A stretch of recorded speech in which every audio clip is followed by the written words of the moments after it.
in the previous session, you guys had dispatched some bearded devils, had dug through some of the cairn stones and were able to get in under the Titan's helm. In digging around, you found kind of part of his bony pate. You were able to scrape some skull matter off of the bones.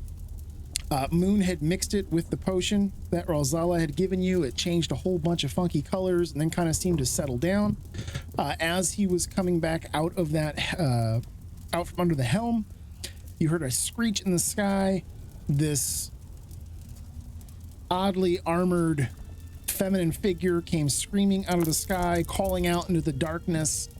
As she came down, attacking you, spined devils, or barbed devils, I should say, were coming in from out of the darkness into the, where like the bonfire was lit. You basically had found a party of devils that were camping here next to Aldrich's grave. Part of them had gone out hunting. You had killed the lesser of them, and then while you were getting ready to make your own escape, the larger hunting party came back and attacked.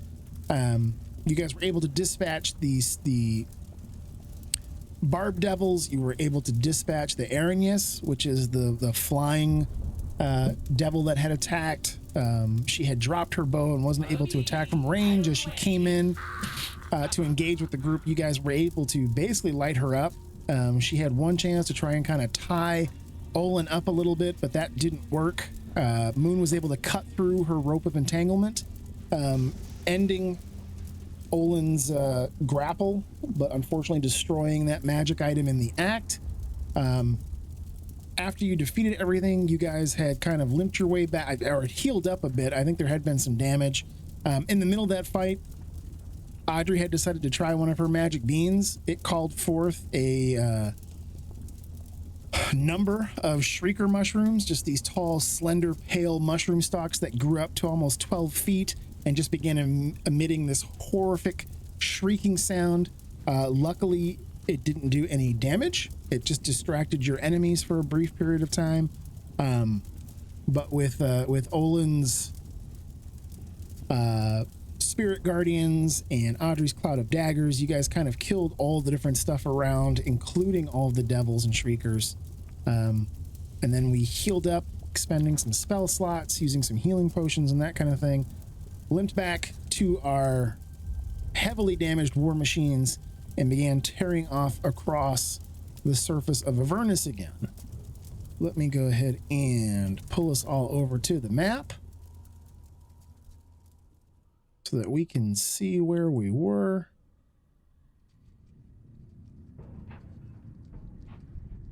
So you guys had made it about this far from Aldrich's grave. We were coming up around the fire swamp. Headed back toward the demon Zapper.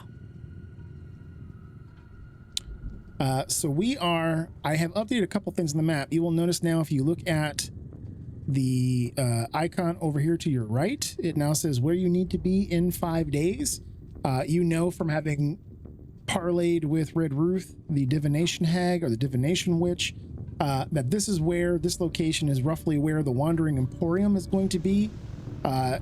When you originally got the information, it was within 1 week.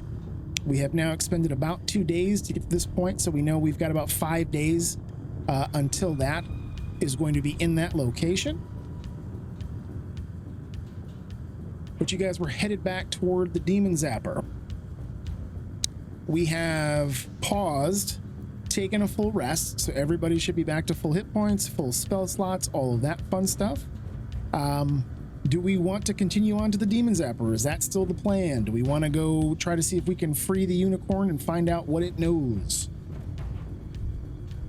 Hell yes. What's the status of our vehicles? They're real bad. They're real bad. Let me see if I can tell you here. I remember, are we able to repair them? So you are.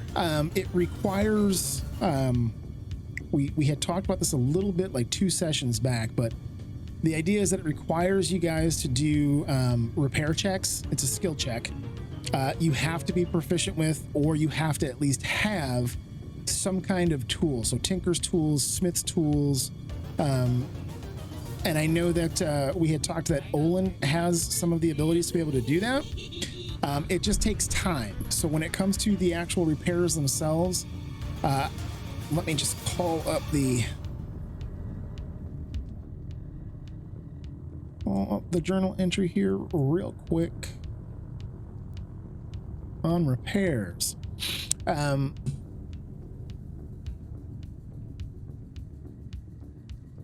Repairs can be made anywhere, though showing weakness out in the field can be dangerous in Avernus.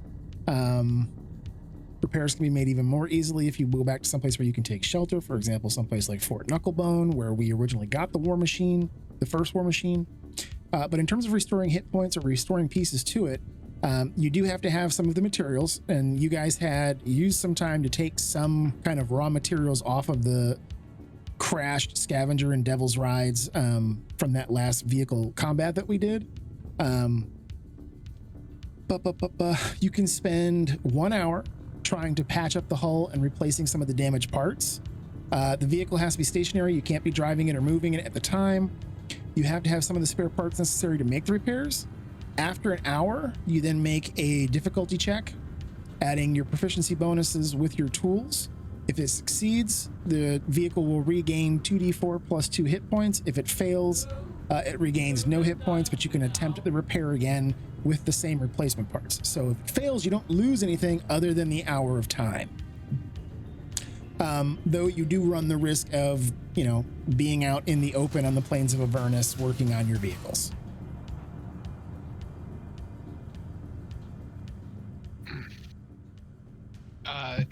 Do we have like a percentage of health or some Yeah, way so right now we still have the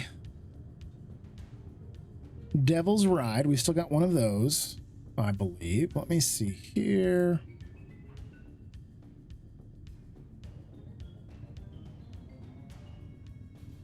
That Devil's Ride was destroyed. No.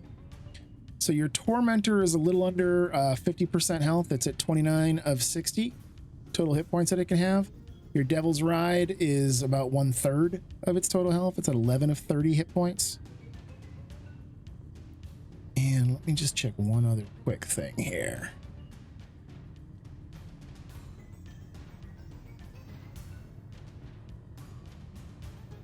What did I do with that guy?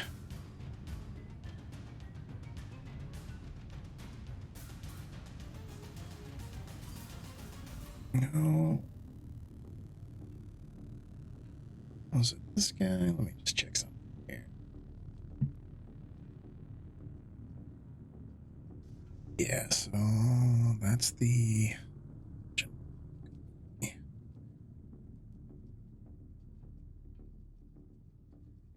Yeah, so you guys have got... I'm trying to remember how we went back to driving. So I know we still had a few of you in the Tormentor. That one's at about 50%. We still had someone driving one of the Devil's Rides. That one was at about 1/3 or 33% roughly of its health. And then Moon had kind of commandeered that kind of beaten up, broken down scavenger that he jumped through the window. And that one was at 1/3 of its health as well. I don't remember if you guys decided to take all three along for the ride, or if you guys had kind of piled back in to, I think you guys wanted to keep the scavenger though, since it was running. So I think we've got 3 vehicles, but all of them are in pretty rough shape. The best one is, 50% of its health. Oh, what do you Enough. think? You just want to limp around on these, or do you want to get them fixed? I'd feel better about trying to get to our destination and then fixing them. Well, if we run the risk of running into something, I guess, if we try to go somewhere else. Or we could try to get them fixed by the crazy lady that runs the garage. I think we're closer to our location, or where we're headed, than her, right? Yeah, but if our vehicles get destroyed, we're fucked. We're can't go anywhere. We can't we can't. Well, I mean, they wouldn't be destroyed, would they? They would just need to be repaired up to a certain level, right? That's a good question. What happens if they reach 0 hit points? Let's find out. I mean, it's a machine. It's not like it's gonna die. It just stops functioning, and then we'd have to fix it to get it to where it will function. Yeah. So I think if it reaches 0 hit points, and it's so weird to say a vehicle has hit points, but if it reaches 0, or for example, if you guys ran out of soul coins and couldn't power them and the fuel dies, then the idea there is that you just kind of leave the machine behind and would have to move off on foot. It's not to say you couldn't always come back and try and repair it later. It just comes, the question then is it still there when you come back, or has it been claimed as scrap by somebody else?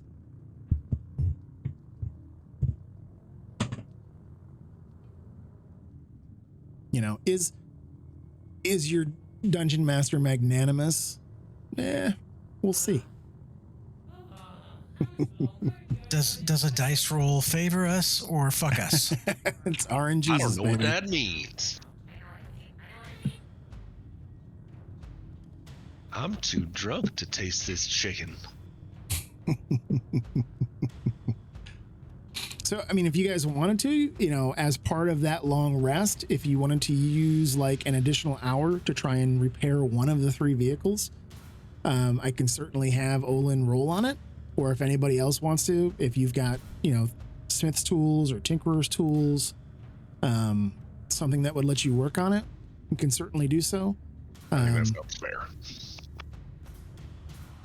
It just depends on which of the 3 you want to work on. Because you've got the Tormentors at 50%, the Scavengers at 50%, the Devil's Ride is at 33%.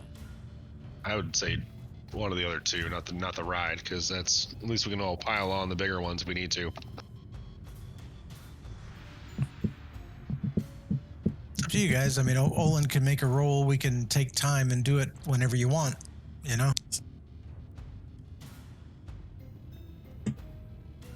I'd say go for it. Why don't we try to fix them? Okay. Take an hour. All right, so you can work on. So do you want to work on the Scavenger, the Tormentor, or the Devil's Ride? The 2-wheeler, the little dune buggy, or the great big kind of tank-like one? Can we load the motorcycle or whatever onto the big one and just take it along with us instead of using like a soul coin to? So technically, you could use the grappling claw to lift and carry the Devil's Ride. So the Scavenger has that giant swinging, almost like scorpion-like grappling claw on it. There's a possibility that it would do further damage to the Devil's Ride. And if you were in some kind of battle, you wouldn't be able to use the claw unless you dropped it. But you could certainly do that, try and, carry it along.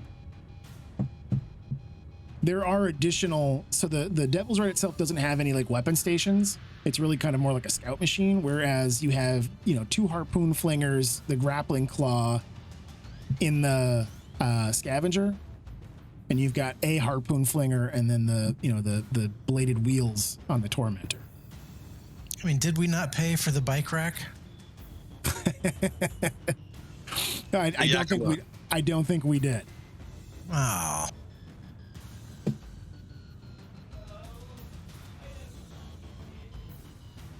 Let's load it up on the crane or whatever, and let's try to fix the big one. That's my vote. Okay, so let me do this. So when this thing is not moving, it has an armor class of 19.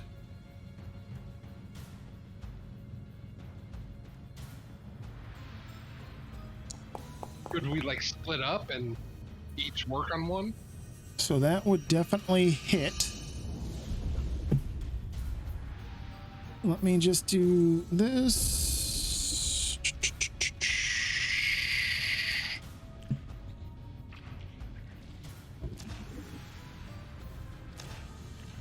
So this really doesn't do damage. It just grapples and restrains things. So we don't, it's able to pick up the Devil's Right. It's not going to really do any damage to it. You just won't be able to use that grappling claw unless you drop the Devil's Right in combat. Okay. So now the question is, the Scavenger's at 33%, the Tormentor's at 50%. Which one would you want to work on? Can we split up and each work on one? So you certainly can. I just need to know who's going to make it and using what tools. Olin can work on whichever one with the smith's tools. Okay. I don't think. Do we have anyone else with any tools? Audrey might. Yeah, I thought I did.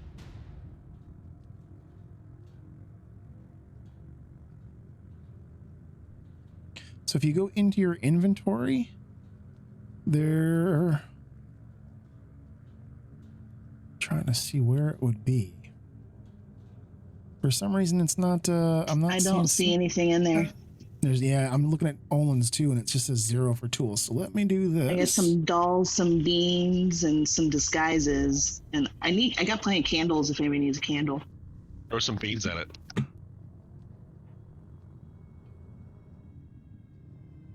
Let me do this. I can fix that. Do you remember what kind of tools it was that that Audrey had?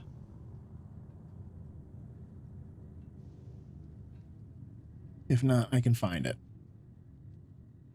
I thought I had picked them up off of somebody, or I got them.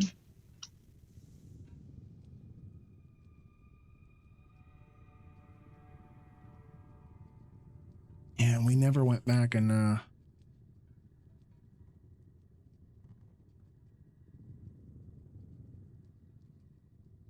I don't see it on your D&D Beyond either.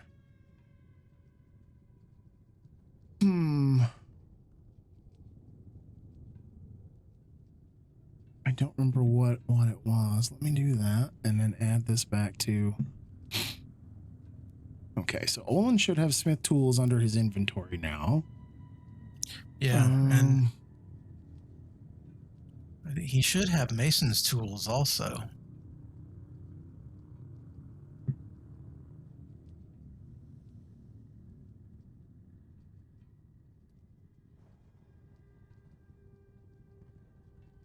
And I just wonder if that is not something that it's been importing thus far.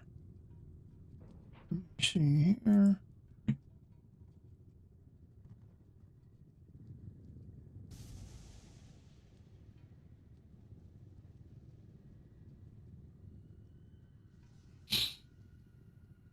Yeah, I'm not seeing it on D&D Beyond for you either. What I'm wondering is if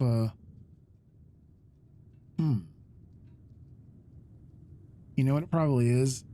When you yeah, I did this myself once. This is my accident. When you create a character, it'll tell you that you have the proficiency for the tools, but unless you actually go into the equipment and purchase it, it doesn't add it to the character sheet because it doesn't just give them to you for free. So we will just say that we will retcon that and say that you did grab tools. Let me look at Andre's character here real quick.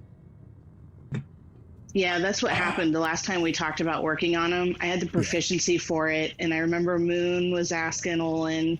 I think Olin had some tools, and we were trying to see if I use somebody else's tools or something like that. Yeah. Because if I look at your character sheets, I can see the proficiency, but I don't see the actual items. So let me go ahead and import those. Tinkers. There they are.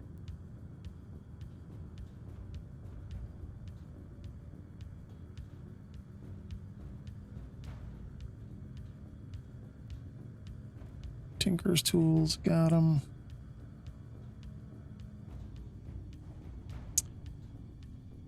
Okay, so if you guys, let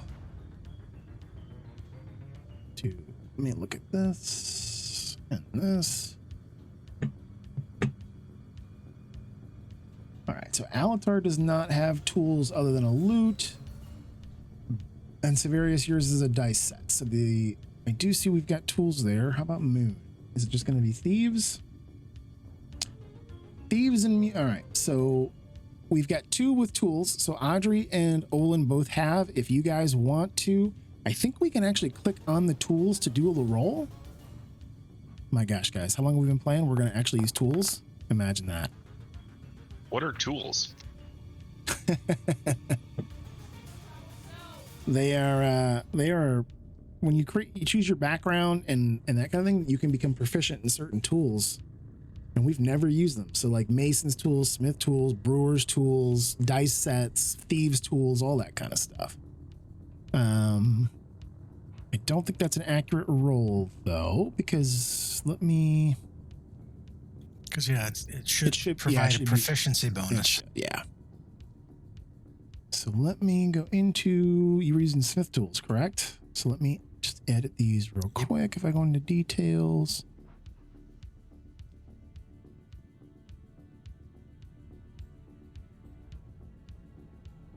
Tool proficiency. You are proficient.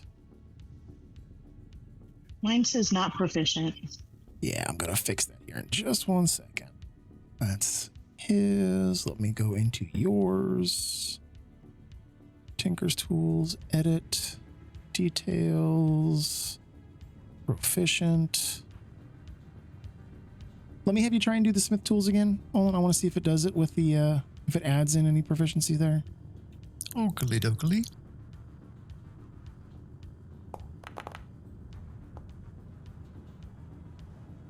So it did. So that is that +3 is your proficiency. That is good. Yep. Okay, so that should have fixed it. So I am going to wipe these out now that we've got them all working.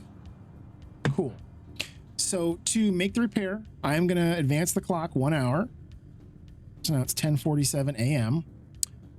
And you guys have both been working hard trying to get them fixed. Let me check one last thing here, because this is going to be, I want to make sure it's aligning the right stat for you guys. Should have done that when I was looking at it before. Cool. It is. And that one, let me make sure it is on Olin's. It is as well. Cool. So let's go ahead and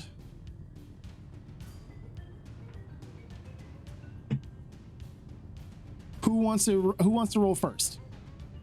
Now that I've got that all lined up. So we're aiming, it's a DC 15 check to make it work. Who would like to try and see if they can repair one first? And let me know which one it is that you're working on. Tormentor or Scavenger? I'll go for the Tormentor. Okay. Let's have you go ahead and click on the, if you mouse over the Tinker's tools, boom. Ooh.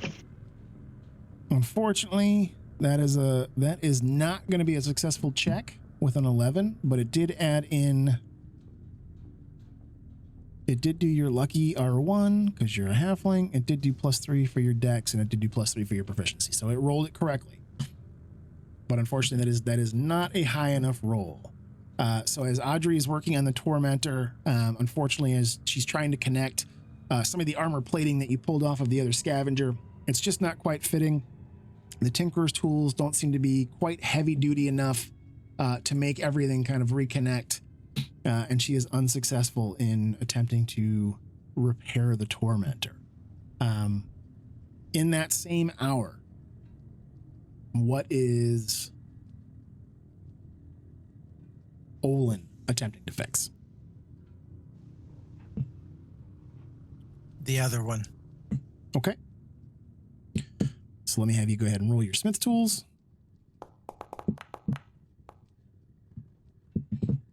Unfortunately, that is also going to be too low. We are aiming for a DC of 15 out here in Avernus to try and fix these things.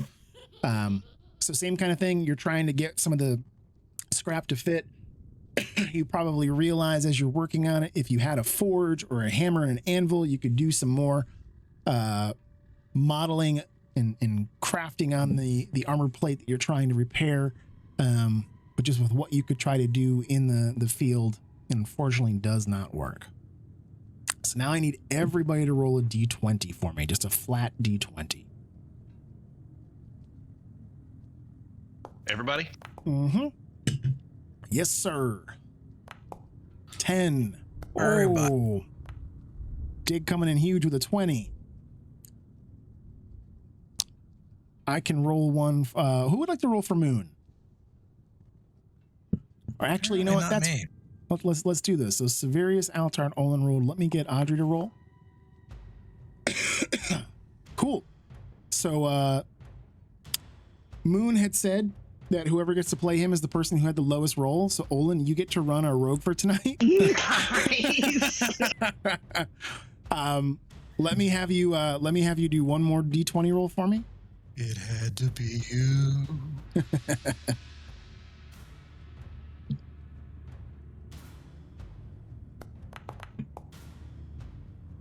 Okay, so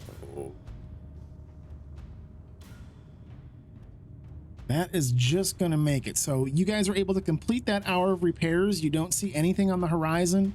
For those of you not doing the repairs or not assisting, if you're keeping your eyes out, you don't see any dust plumes of approaching war machines. You don't hear anything. The heat of the day is starting to get incredibly intense. The dust in the air is thick and choking, but you don't see or hear anything approaching your precarious position out here on the plains of Avernus.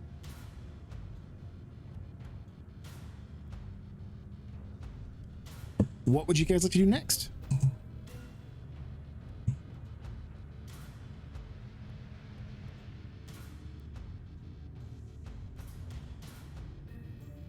So are we gonna keep trying to fix these or what? The longer we're out here, it feels like more of a target we're going to be.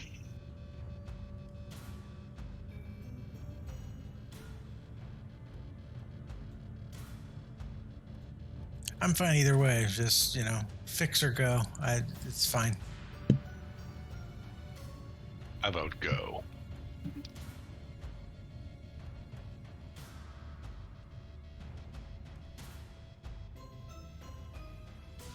Do we have a vote from Ryan?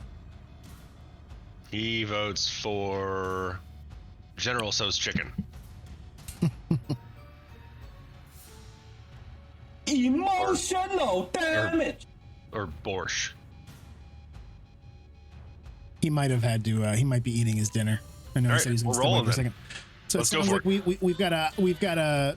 I don't like being out here. A go, and I'm okay either way. So that means we're going to move on. All right. So you guys are going to continue heading back toward the Demon Zapper. As you get closer, I am going to actually progress the clock a couple of hours as we make our way across the plains. There are times when it seems like we're not getting any closer, times when it seems like it's just right around or just over the next hill. The time and distance of Avernus are playing tricks with you guys today as we are attempting to approach. As you may remember from our last time here, the Demon Zapper itself sits atop this small hill with kind of a concave, almost bowl-shaped formation at the very top. As you get closer, you can see that there is radiant light that shoots out, almost like reverse lightning firing up toward the dark clouds above. Again, there is no real way to drive the war machines up this kind of, cracked and broken surface toward the top. You guys had, I think, hidden them the last time and walked up toward the crater. Would you like to do the same again, or are we going to look to put the vehicles in someplace different?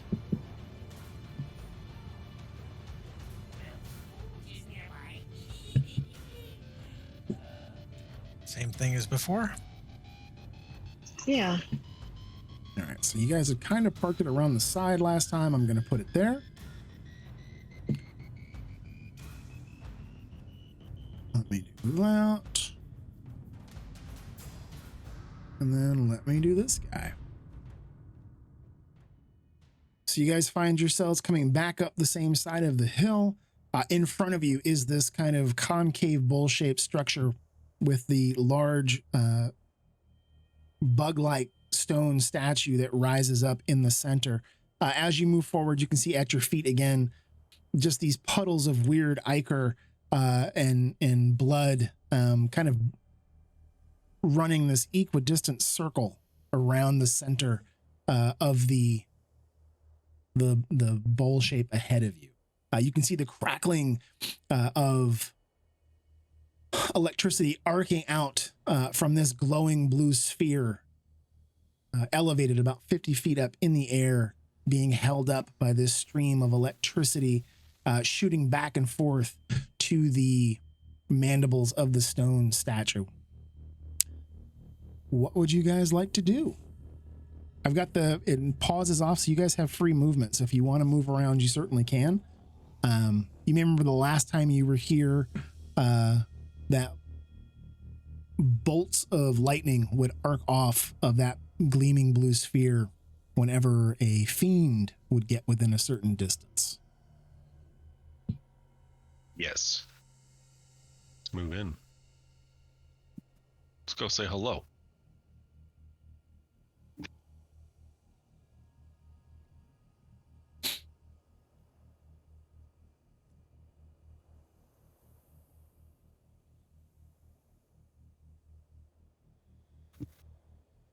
Who has the Moon has the potion on him. Moon's got it. Okay.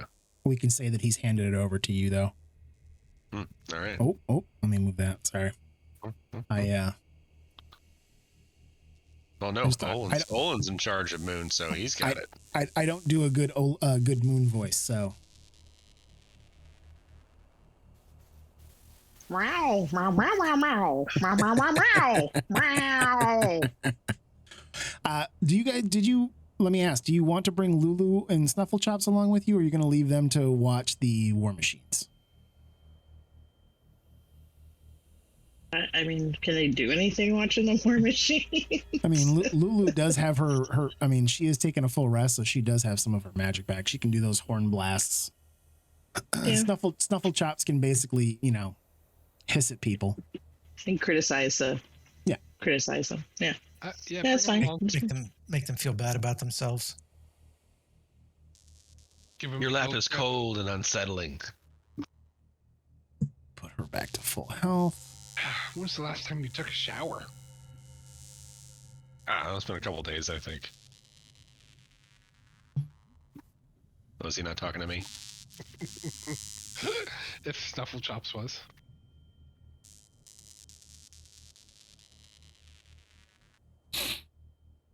Let me do that. Okay, so as you guys move forward, you can hear the snapping hiss of electricity as it shoots back and forth from this glowing blue sphere 50 feet above you. The cracked and pitted stone of this devilish-looking insect with its mandibles wide open rises up out of the dirt of the depression, this little bowl that you guys are standing in. Nothing looks any different really than the last time that you were here.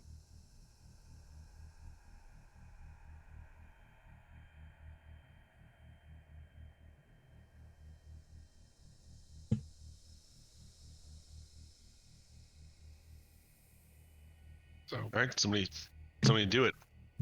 Do the potion. So we call for Valhalla, right? Ralzala? Valhalla Ralzala? Yeah. Small falla. Trouser trout. Do you remember how you were able to call her last time? Ollie oxen free. You can certainly call out for her if you like. I go up and hit the base with my sword. All right. As your sword clangs off of the stone, slowly the ground begins to shake and move. You can hear the rumbling of stone on stone, and from out of the dirt in front of you comes this giant stone-like, genie-like figure again, until she is hovering about 10 feet off of the ground. These dark purple bands around her wrists and her ankles And as she rises up and out, the dirt falling off of her, the electricity of the blue ball strikes back and forth violently for a few seconds until it finally settles. And she stands before you, the dust settling. And she looks upon you. And there we go. She looks up upon Severius, kind of tapping his sword against it, and says, have you come back to try to free your friend again? I thought we had discussed this last time. Destroying the statue is not something that I can allow.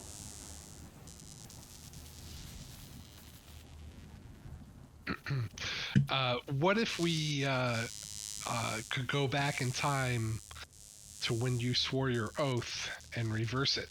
Would that be something you'd be willing to do? So her eyes light up. You can almost see these kind of, they're almost gem-like. As this light passes across them, they sparkle a little bit, similar to like how gems would. And she moves forward a little bit, kind of floating in the air, and asks, did you meet with Red Ruth? Did the divination witch reveal to you a way to free me from my oaths to Zariel?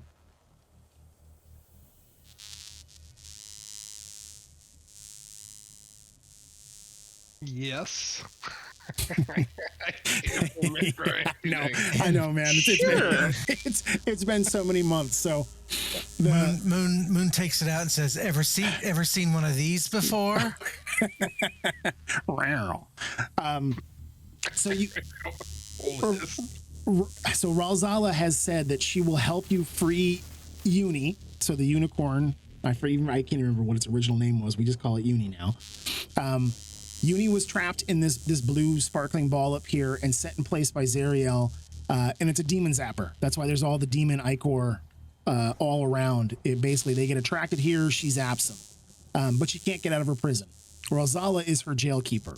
She has sworn an oath to Zariel, but she wants to be freed of it because she does not want to be in Avernus anymore. She sent you guys to Red Ruth to see if Red Ruth could provide some kind of divination of how to be freed. When you fought and helped fought for and helped Red Ruth, she gave you a potion that, when mixed with the blood of a Titan, it's a time sliding potion. It would allow Ralzala to go back in time and swear an oath to Aldrich, and that oath would supersede the oath that she made to Zariel. It's a technical definition of a fix, but it's enough to free Ralzala and escape Avernus. So that's why you guys went to Aldrich's grave after the bone brambles and Red Ruth. That's why Moon had scraped and grabbed some of the bone, mix it in the potion. So Moon is holding forth this potion.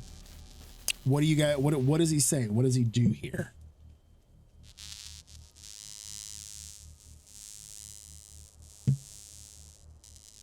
Here you go. Hot potato. So Ralzala looks and says, "What is this? What magics do you bring me?" It's a potion. You drink it. And what will happen when I drink it? You'll go back in time and be able to not give your oath.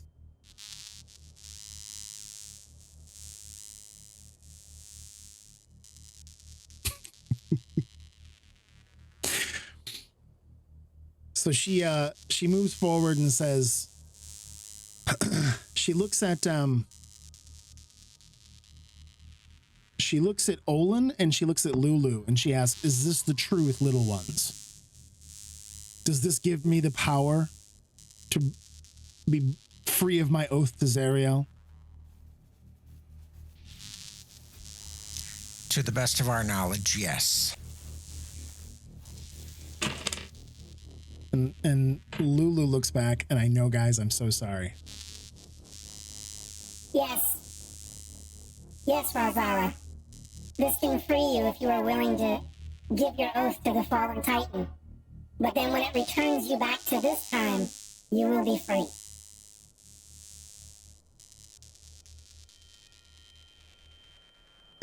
So Ralzala nods her head a couple of times. She comes down to just about ground level and puts out this massive stone-like, thick-fingered hand, and gestures. Is it Moon that still has it? She gestures Moon forward to hand her the potion. I'll just move him up to there. So she takes the potion and she kind of holds it flat on one palm, holding the other hand above it as if she's kind of got like the top and the bottom of it held between her two palms. And you see her, she closes her eyes, hovering there just a few feet off the ground, just this massive, thick stone-like genie floating next to Moon. And you can hear just the faintest rumbling of stone and rock as if at the very edge of your hearing.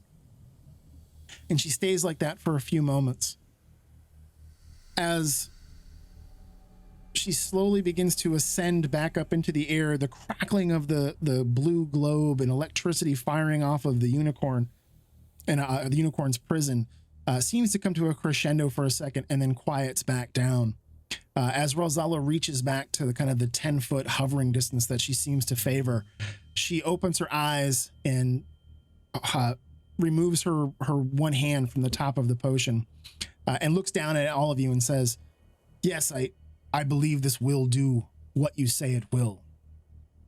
This will unleash very powerful magics here, though. Will you stay? Will you stay with me here as witness to my new oath?" What? So she is asking if you will witness, she will take this potion, it will have its effects.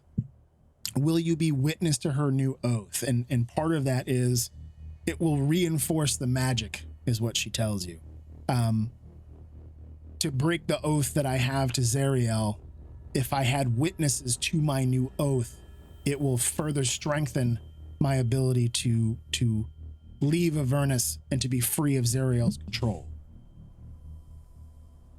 Will the magic affect us in any way? You will simply be witnesses to what occurs. Is there a safety radius just in case something weird occurs? Is there anywhere safe in Avernus, little one?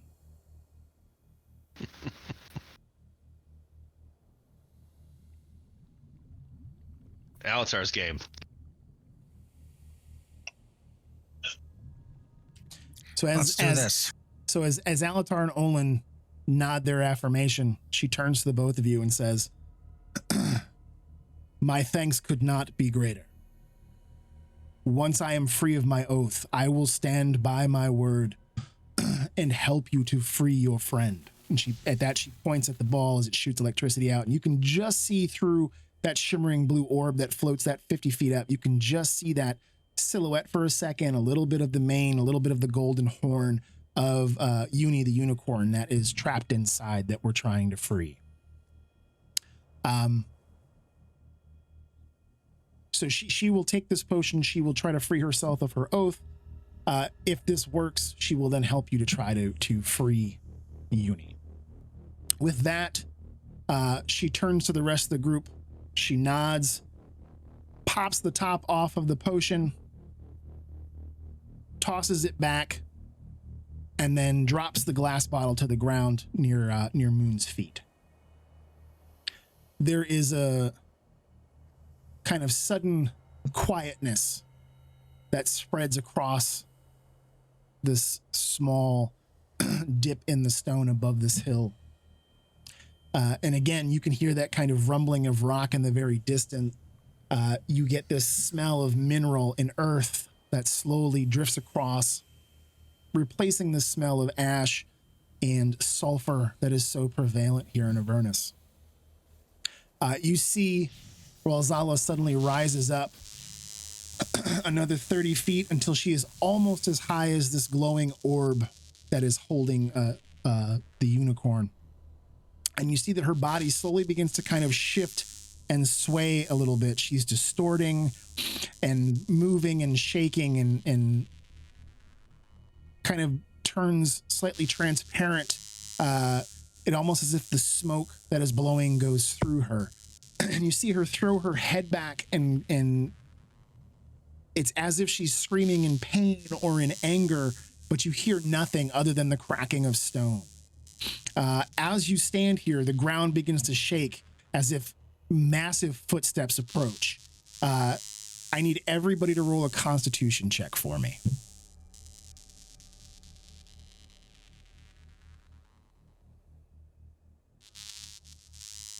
I can roll it for Moon as the as a help here. Just a Constitution ability check.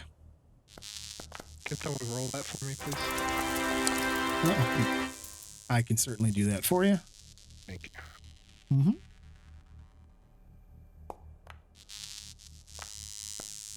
Okay. So we've got, this looks like Audrey.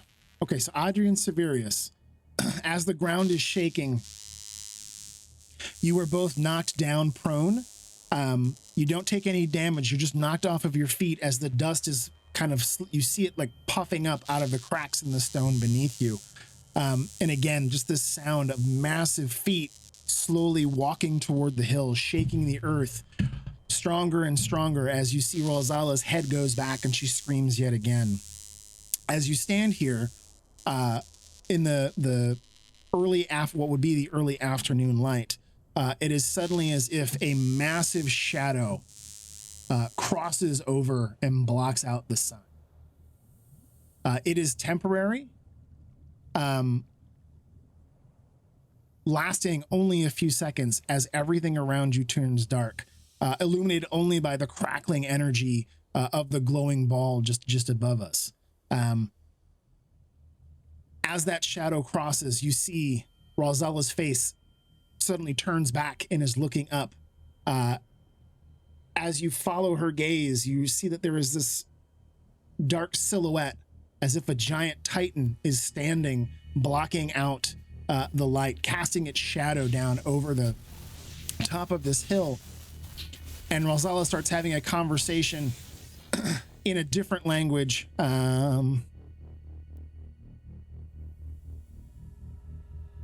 Do any of you speak Celestial? I speak the jive. Excuse me, stewardess. No, I don't speak it. I'm just kidding. Okay. But my shield does. Wait a minute. Let me see here. Does he really? Does he speak it? Are you bullshit? No. Common, Dwarvish, Abyssal, and Infernal is what Olin has. I mean, we're celestial brothers, right? That makes sense. Well, there's that's logic there. I mean, that's how he hooked you. I'm just looking at your shield here real quick. Are you saying that's a lie? I don't know what I'm saying. I say he'll flip you. Flip you for real. Common and Infernal. Yeah, it does not know Celestial. Give me the keys, you fucking cocksucker. So she is speaking in a language that you can't understand, but it is clear that she is having a conversation with this, whatever this silhouetted shadow is above you. And again, she continues to flicker and kind of distort in and out, stronger and stronger as you are gazing upon her. It's almost as if, like a TV flicker, but it's her that's flickering in and out. You can tell just from the cadence of what she is saying and just from the basic guttural sounds of it that she is repeating something over and over. And then she pauses and she goes right back into the same thing. And then she pauses and goes right back into it. You see that she slowly, as she continues to repeat these things, begins to drift back down toward the earth. As she does so, the light, whatever it is that is blocking the shadow, seems to slowly begin to fade. Light begins to come back slowly but surely around you. Well, let me see if it will here. As the light begins to come back, there we go. I was supposed to do a little bit smoother than that, but at least it did it. As the light comes back and she begins to drift back down to the ground, she starts to solidify again. The transparency, the flickering, the distortion of her physical form begins to slowly fade until she seems to come to rest again, that 10-foot floating, hovering space that she seems to always hold. She's taking deep, deep breaths. Her eyes closed as she just tries to gather herself and come back. All of the effects seem to finally disappear when she opens her eyes and she looks down upon all of you. And she just begins to laugh. Just this kind of joyous, deep laugh that sounds a bit like stone and a bit like running water. And as she does so, again, the blue globe flashes more electricity, but those awful scents of sulfur and ash that have been so prevalent again disappear just for a brief time, and you can smell fresh turned earth. And Ralzala slowly glides towards you and says, I would not have believed it, that the divination witch's powers were so strong, but somehow swearing a new oath has freed me. I can feel it. I can leave this place. I have each of you to thank.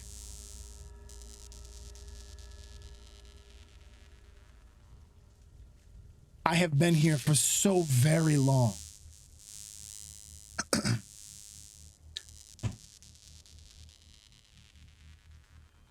I know not if my powers are strong enough after what I've just been through, but I wish to help you free your friend. And again, she points up at the unicorn. With that, Lulu flies forward, saying, That would be excellent. We need to free her. She has information that we must gather. So Ralzala tells you that she believes that she can help, but that this is going to be an incredible test of her might to try to break Zariel's spell. She is going to need your help to be able to do this. She says that she has been here for a very, very long time. And when Zariel created this trap, she made me your friend's jailer. With that, she slowly reaches into one of her pockets and pulls out her giant stone hand, and inside of it are 4 small keys. They look like they're carved from ancient bone. They're yellowed and dirtied. She holds them out and says, "These are part of the magic that holds your friend. You will need these to help me get rid of the spell that holds her and keeps her trapped here." So she holds them forth. Who would like to grab them? Would you like to grab them? Should a magic user, heavy duty magic user, be manning those? I want one. So you're going to move forward and grab one, Dig? Let's get some. Okay. So as you grab the key, inside of your head, the moment that you touch it, you hear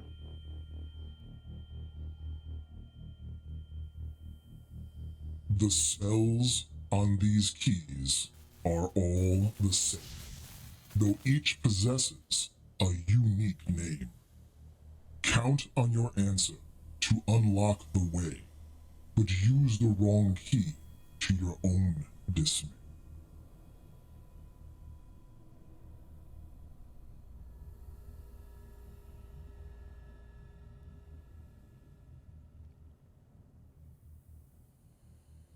Do you guys see a picture pop up?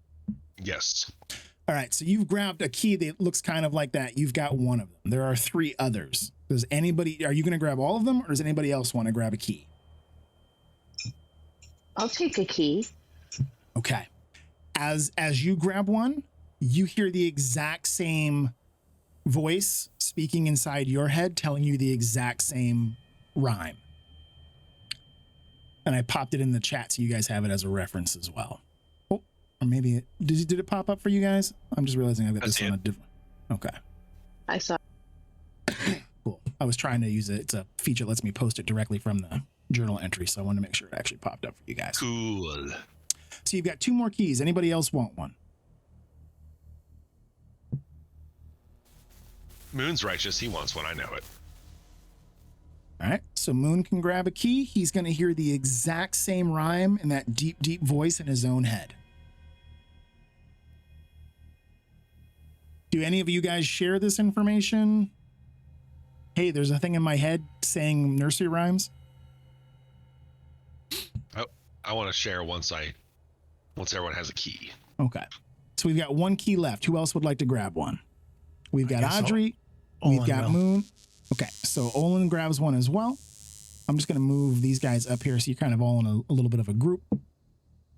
So now that you each have a key, you see Ralzala, as Olin takes that last key, it's almost as if her hand comes up, as if it was a very heavy weight that she was holding out.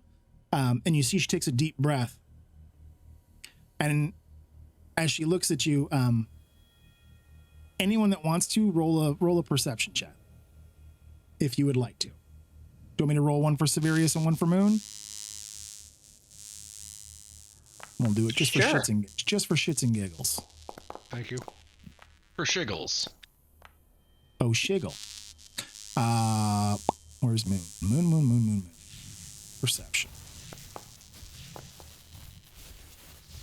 All right. Okay. So Olin, Moon, and Audrey all rolled above a 15, so you guys all passed. When you see her take a deep breath, you realize that she was worried you would not be able to take the keys. And she was kind of holding her breath to see if you would be able to take them away from her hand.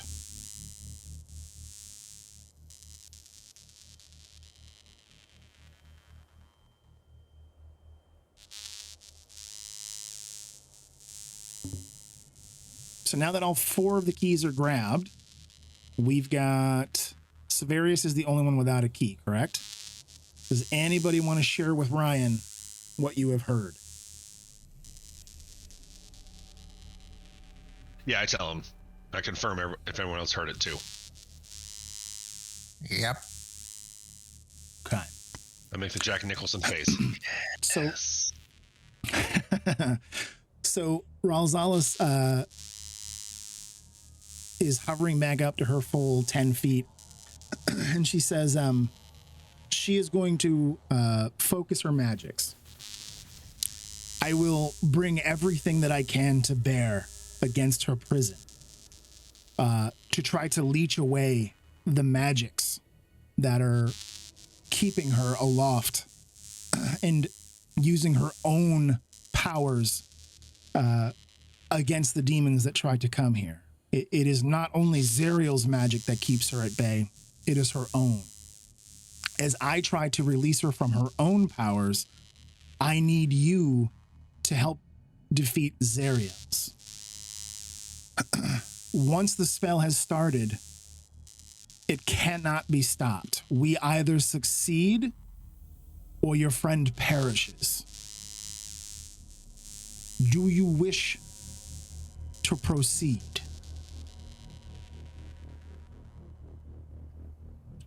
We don't really have much of a choice. I say we push forward. We need her information. We have to move forward. And you guys may remember a unicorn is one of those like supremely good beings of the universe, right? Like to have her trapped here her powers being used not only against her, but to, as a bug zapper is about as, unfit a demise as a unicorn can have. Lulu is going to fly up to her and try to communicate a little bit through the blue bubble. You hear her asking questions like, are you sure that you want us to do this? If we fail, you might die. But we don't want to leave you here. But it's your choice. It's your life. And you see her kind of hovering there for a little bit before she flies back down. And she nods in the affirmative that the unicorn, in some way has communicated with her that it wants to be free. So, any questions before I unleash my magics? Is there anything that you would know before we begin? Do you know what kind of danger we'll be facing?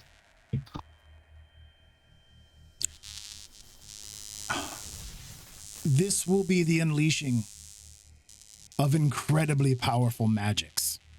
Not only mine, not only your friends, but also an Archduke of Avernus.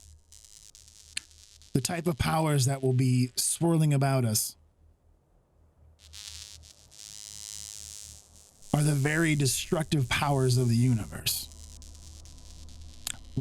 Whatever arises, whatever you can do to try to free your friend, you must do it quickly.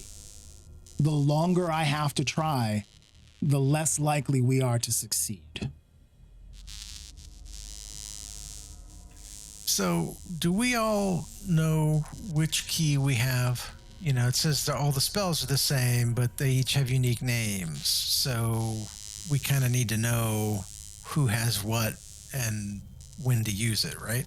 So, what I'm going to say is that going left to right, based on the order, there's 4 keys. The left key being the I can show you guys that picture again. The left key is the one that Alatar grabbed. Who went second? I did. So it's Alatar, Audrey. Was it Moon Olin or Olin Moon? Moon Olin. Moon Olin. Okay. So you've got the key all the way on the right. Dig's got the one all the way on the left. The next one in is Audrey. The third one is Moon. Okay, so 3, 4, 5, 6 teeth. So I've got Olin has the one with 6 teeth. Or 2 E's. Moon's got Yes. 5. Audrey has 4. I have 3. Yep. Okay.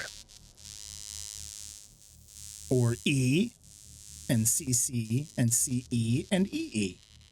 Little E. We going to CC's for pizza? Yeah. Okay, so you guys know which ones you have. Any other questions? Do they have names? The keys themselves do not have names that I know of. I heard a voice. Was that your voice when you handed me the key? No, that was not my voice. Who was it? That was your friend's jailer. That was Zariel. Oh, fun. It is her magics that keep her here. That was the Archduke's voice that you heard talking to you. The leftover powers of her spell. I fear no leftovers. I eat them.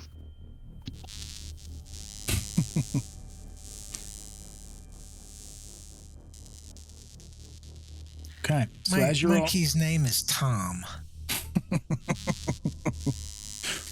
so as you guys are kind of looking at the keys that you have, Ralzala floats up until she is even with the glowing blue sphere. It's about 50 feet up. So she rises an additional 40 feet until she is floating even.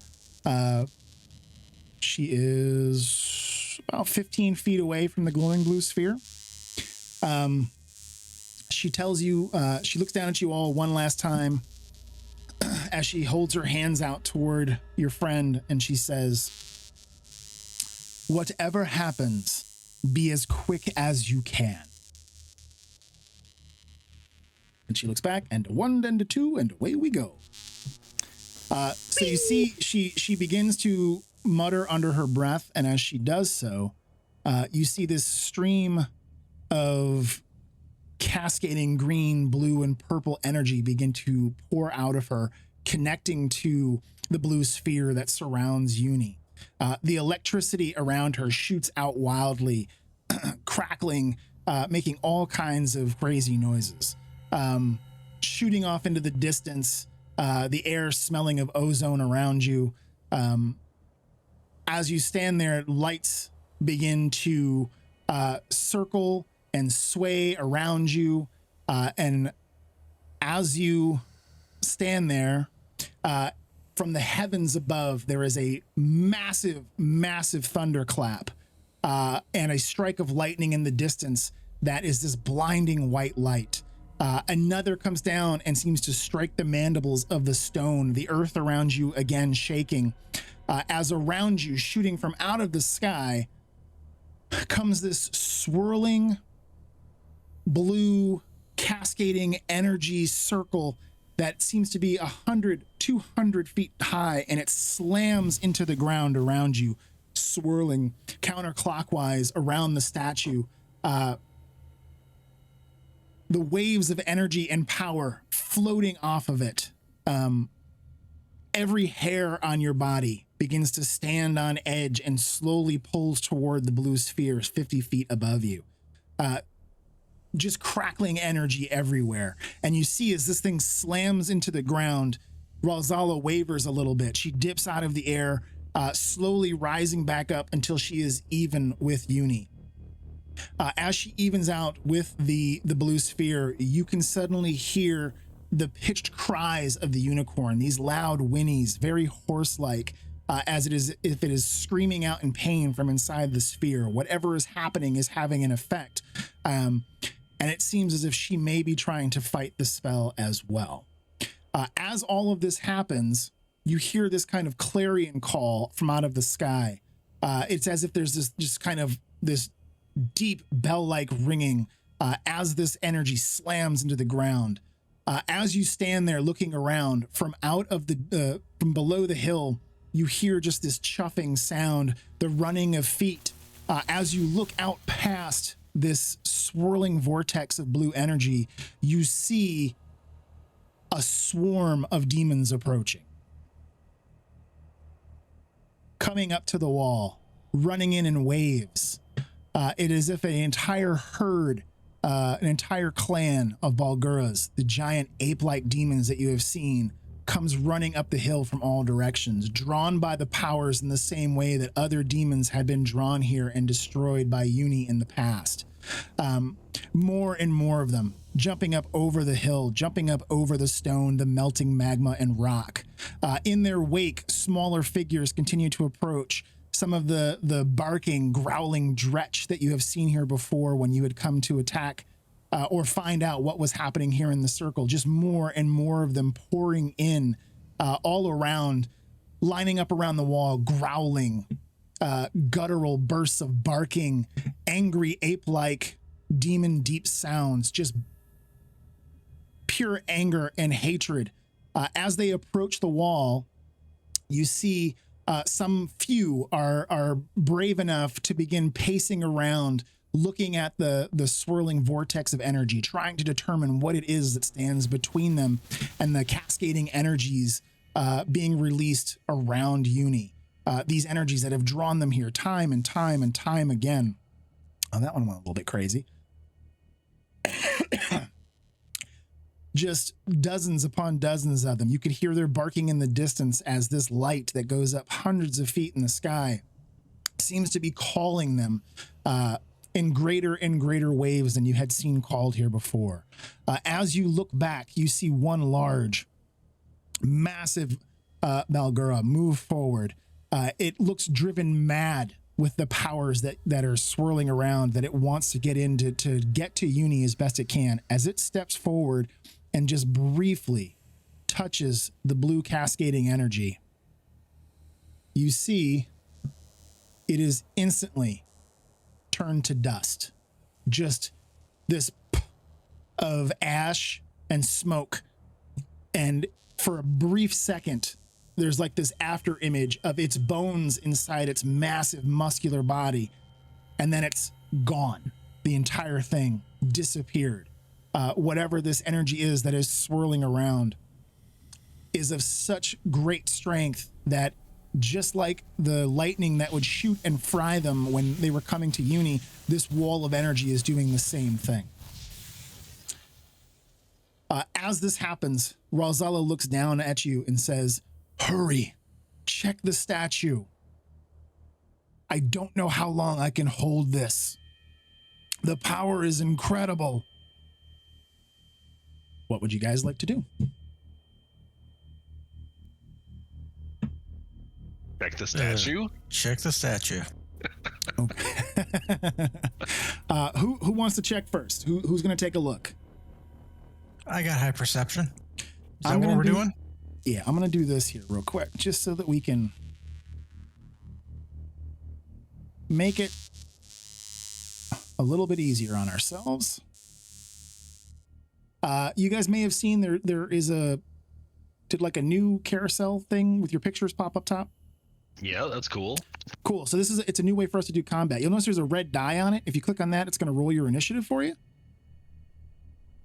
I will do Moon's Forum. Do you want me to roll your initiative for you, Ryan, or are you back on with us? Oh, looks like he rolled it. We're good. Yeah, if you... I'm back for a little bit. Cool. Just need Alatar to roll his. I did roll mine. I don't see a roll. There we go. What the fuck? There's a great roll. I did roll it. That was not what I rolled. Okay, so this is actually just gonna give us a timer here, kind of on people's turns. So, what would you guys like Moon to do? He's got 2 minutes to look around on his timer here. So you guys have got a couple of minutes to figure out what it is that you want to do and in what order. So it looks like it's gonna be Moon, Olin, Severius, Audrey, Alatar. What would you guys like Moon to do? Since you're kind of group controlling him, Olin's technically in control here though. So what would you guys like? I mean, we got to use our keys, but we don't know what order to use them in. You haven't even seen any locks as of yet. You just know that you have your keys. Okay, are we looking for locks? We looking for places how to use the keys? Yeah, we gotta just like kind of search around, look for keyhole. Where do I put my dick in it? Boom! Thanks. Emotional damage. Yeah, the look that she gave me was emotional damage. All right, so Moon's got about 45 seconds left here. What would you like him to do? Do you want him to do a check? Do a roll? Check. Perception check or whatever he's got to do to try to figure out what he needs to do. All right. Do you want him to move in closer to the statue? Do you want to move around the outside ring? Okay. So ping on the map where you want him to go, and I'm going to roll his perception check for us while we get to it. Okay. So Moon moves across, trying to look and see what he can find. He does not see anything from this vantage point. He's kind of searching around in the dirt, looking up at Uni, but he doesn't see anything. I am going to advance to Olin. What would Olin like to do? Olin's going to move to... It's not possible. You can move here. Okay. And right. I mean, are these lightning bolts actually supposed to be representative of what we're seeing or no? Yeah, so they are, but they're way up in the air. So okay. The blue ball and Uni are about 50 feet above you, lashing out to those giant mandibles that are up in the air. The stone base is like this part down here in a circle. Whereas these Okay. things like these big mandibles are way up above you guys. Trying to look at where the one of the bolts is hitting down at the base. Okay. Go ahead and roll a perception check for me.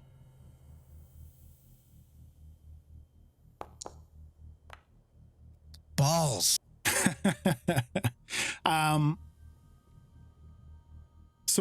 So you're looking to see where the lightning is striking. That's actually going to be that will be a high enough roll. So as the lightning is striking into the stone, you can see that just for the briefest of seconds, it's as if something in the stone is illuminated.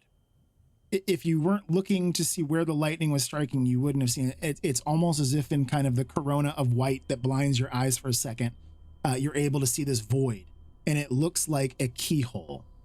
There is something embossed above it, and then as your eyes clear, it disappears. So you did well enough to see something there, but not well enough to be able to exactly figure out what it is. Okay, I tell everybody it looks like the keyholes are where the lightning is striking the mandible or whatever. Cool. That's going to bring us up to Ryan. So what would Severius like to do? Anybody else like the timer and all the tension that it creates? Yes. I'm panicking. What do I do? Everybody panic! I gotta run around and flail my arms a lot. Given that you don't have a key. He really is running around flailing his arms. Perfect. I'm gonna come over to the base, hopefully where I can't get electrocuted. So the electricity is you guys have been under here before. It didn't hit you the last time.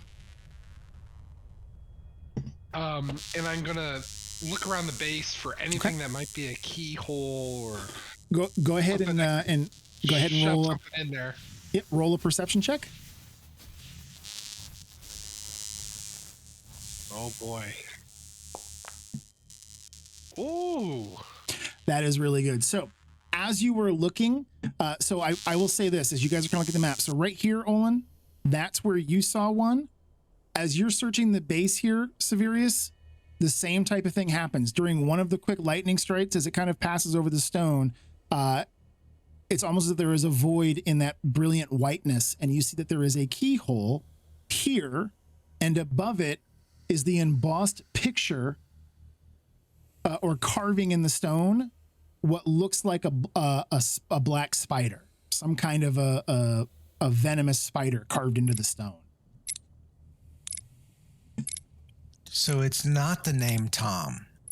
It is not the name Tom. Got it.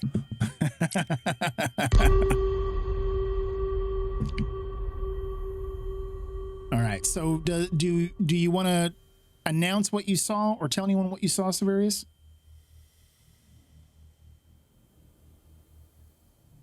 No, I think Ryan might be on. He might be on mute. He probably says this is a spider keyhole. I'll say. I see. All right, so Audrey, it is your turn. So you see Olin runs forward and points at the stone saying, I saw some kind of keyhole here. You see Severius run up toward the base. He points to where another lightning strike was and says, I saw a keyhole here with an engraving of a spider carved in the stone above it. See a keyhole over here with a spider above it. I say it was correlates to one of the keys. And Moon is running in a circle, looking up and down, finding nothing. What would Audrey like to do? Yourself, cat. I'm gonna check the right side of the mandible. Okay. I can help move you over there if you like. Let's have you go ahead and roll a perception check, please. That is also going to be excellent. So as you were looking at the other extension of the mandible as it curves back down toward the stone near you, you see that another lightning strike right here along the edge Same type of thing as it strikes and moves over the stone before it disappears and then strikes back. In that corona of whiteness, you see the dark impression briefly of a keyhole. And because you knew what to look for, having heard Severius and Olin, as you stare, you see that carved into the stone above it is the winding S-like shape of a snake.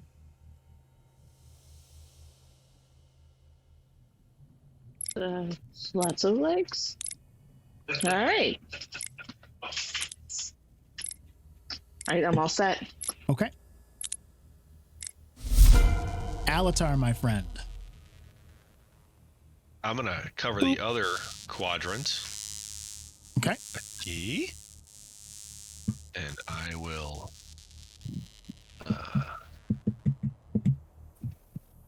try to do some percepting. Okay. Can I percept something else? Can I use insight?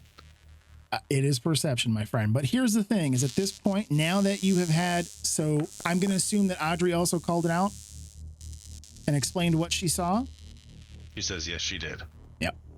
So now, because Olin saw it initially and said it was where the lightning strikes, Severius and Audrey have both found additional keyholes and caricatures carved in above them. I'm going to let you roll perception on this with advantage, so you can roll one more time. Because you kind of have an idea of what it is you're trying to look for now. It's as if they have helped you. What good travel companions. Okay. So very briefly, you see the strike of lightning, and it reveals another one of these dark keyholes. And just as it begins to kind of run across where you think the carving of whatever caricature would be here, unfortunately, it blinds you for a second, and you're not able to see that. You do, however, find that there is a keyhole along the mandible. So we have found 4 different sections for keyholes, but we have not yet seen if there are other markings here on the stone. Do you want to share that info with your buds? Sure do. Okay. Keyhole right here. That is going to bring us back around to the top of our order with Moon. Corey, what would you like Moon to do here? Moon is going to take a look at his key to see if there are any markings that correspond with a spider or a snake, or what might possibly be a marking that would correspond to one of the keyholes. Go ahead and roll a perception. Can I do that for Moon? Actually, probably not. I can do that for you. So as Moon looks over the key, what he sees is it definitely seems as if it's carved from some type of ancient bone. It is yellowed and split in parts. The top part of the key carved to look like the caricature of a human skull in some way, shape, or form. But other than that, other than the teeth of the kind of skeleton key, there's no other markings. You even see him sniffing at it for a little bit. There's no odor. There's no smell. Very, very briefly, he kind of looks around, and the next thing you know, he kind of licks the tip of the key a little bit, trying to use all of his different senses to see what he can perceive here. And then you see him shaking his head. There's no indication from any of that sensory data that would tell him what key this is. Well, fuck. Why the tip never works. Does it kind of shock his tongue like a 9-volt battery? 9-volt battery or a butthole, either or, similar things. Makes him yearn for more.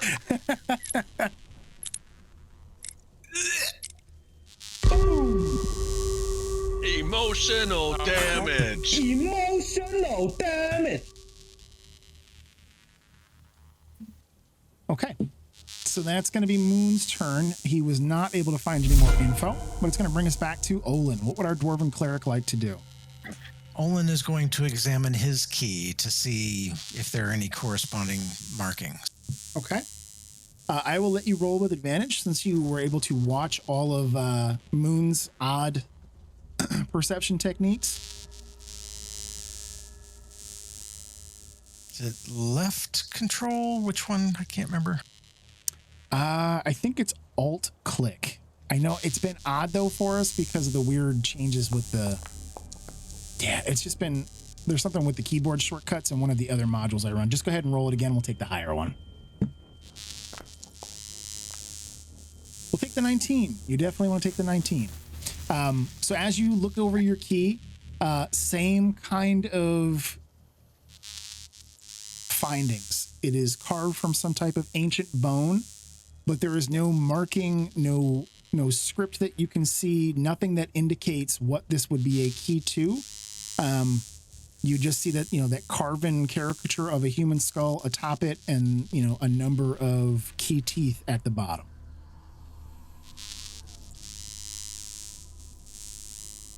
And I can just, if you guys want to see that at any point in time, just let me know. I can pop that back up. It's also in your journals if you go in and look.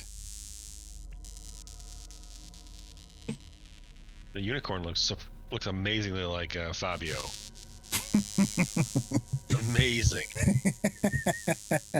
Uni can't believe it's not butter.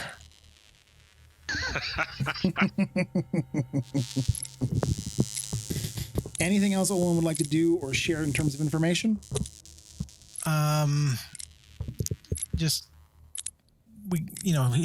Olin says we need to figure out which key goes to which hole. Gotcha. All right. That brings us back to Severius. So Severius, you're standing in front of it and you're able to keep your eye on it because you caught it that first time with your keen perceptive skills. As the lightning bolt strikes out, you keep picking up, the location of the keyhole. You keep picking up the carved picture of the spider. What would Severius like to do on this turn?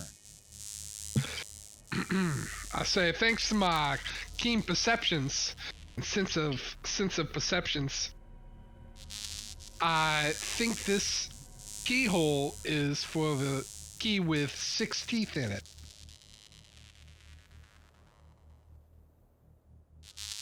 That would be mine. Okay.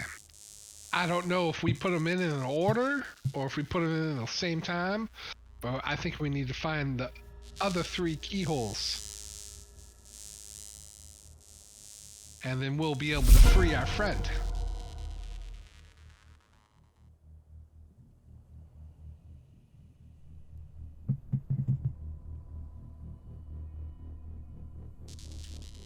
Sounds good. I take out a little piece of flour and I draw a circle around where the keyhole is. Okay. All right. So that will be your action in talking. Anything else you want to look at or? Sure. I'll look for another, once I circle that, I'll look for another one. All right, so I'll give you the use of the flower as a free action. Go ahead and do another perception check. You can roll with advantage. I was going to say, there you go, roll with advantage. So with that 20, you see that you catch just briefly out of the corner of your eye, yet another keyhole right here. I found another one. Everyone. Good show, old chap. I say. That one, let's see here. What was I going to use?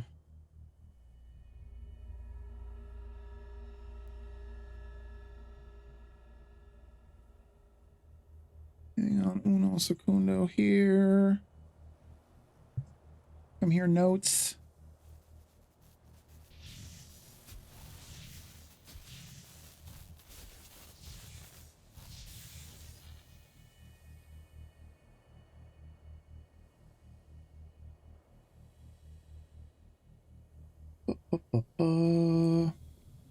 So this one has trying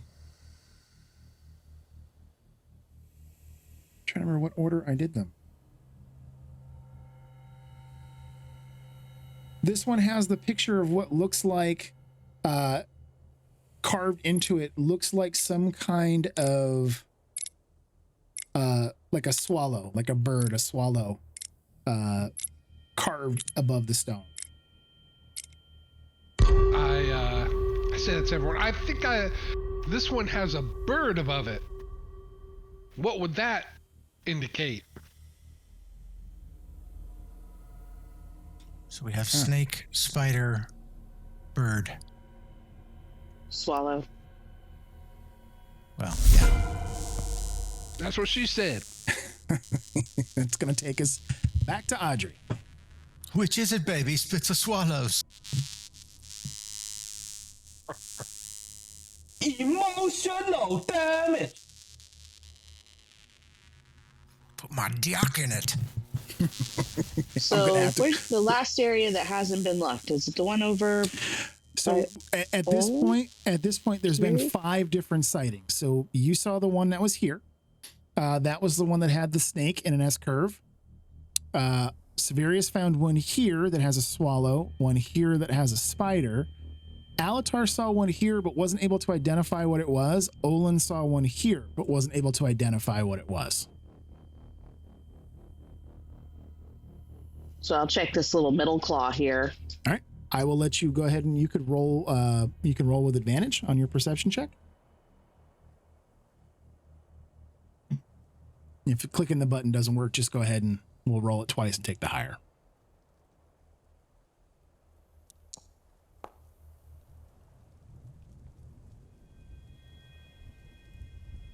It worked with a 16. That's good. So are you looking at the one that Olin was looking at or the one that Severia or Alatar was looking at? The one this that one? Alatar was looking at. Okay. So when you look at Alatar's, same kind of thing happens. The flash of lightning strikes. You're able to see the dark impression of the keyhole. Above it, carved out or carved into the stone is the figure of a flying bat.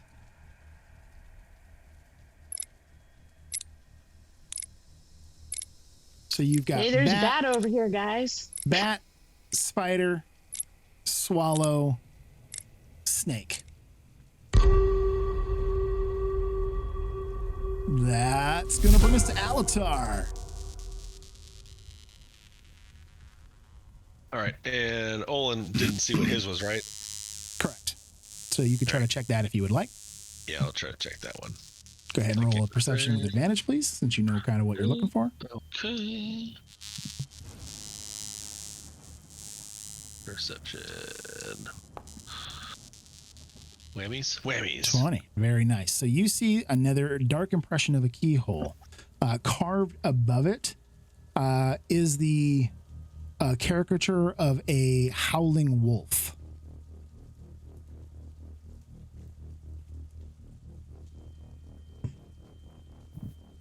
So we have a wolf, a bat, a spider, a swallow, a snake. You've got 5 keyholes. What would you guys like to do? Or is there, now that you've found it, would Alatar like to tell everybody? Yeah, I called it out. Call it out to the group. Okay.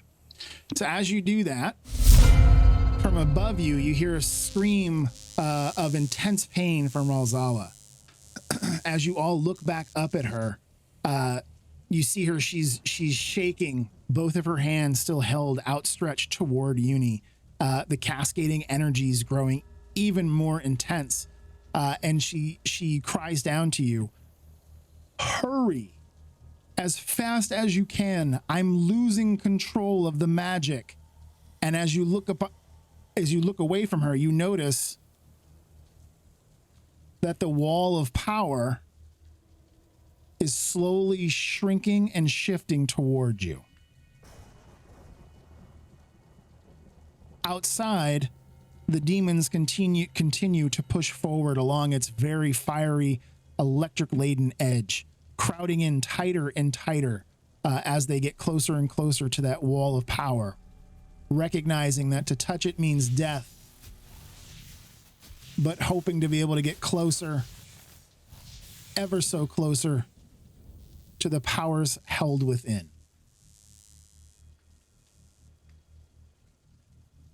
Do we think there's any more keyholes on it? Like, is it each one of the little claw? Keyholes. I think we need to find where the symbolism is matched up for us to match them up to the number of teeth on the keys, right? So do we need to look at the base? That is going to bring us back to Moon, by the way. So as you guys are having that conversation, Ralzala is screaming above. The energy is pouring off of Uni. As you look up, you can see the blue globe kind of goes transparent for a second, and you can actually see the form of the unicorn, and then it flashes back to that deep, intense electrical blue. What would Moon like to do, or what would you guys like Moon to do?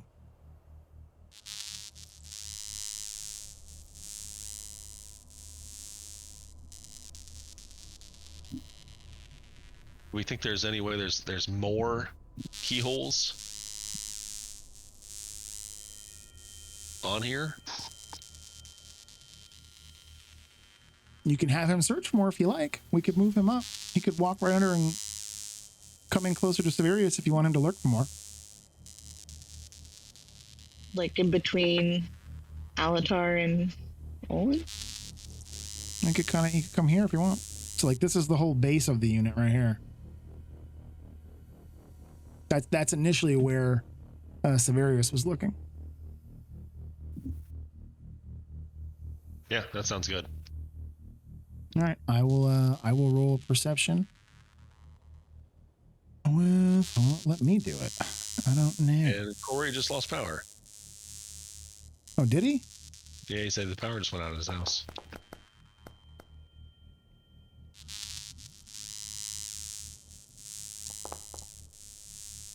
Oh no.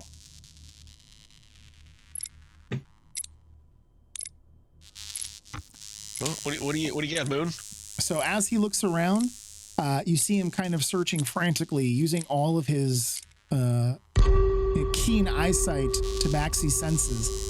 He turns back and says, I'm not seeing any other keyholes.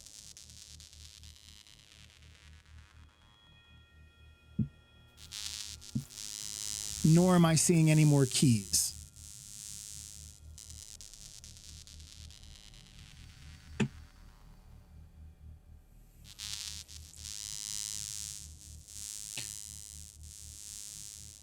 I feel bad. He lost connection. I'm hoping his power comes back.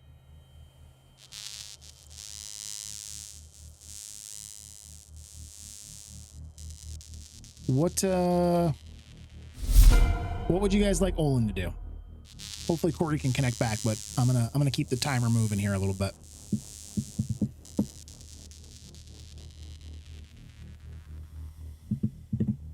What would you guys like to have him do?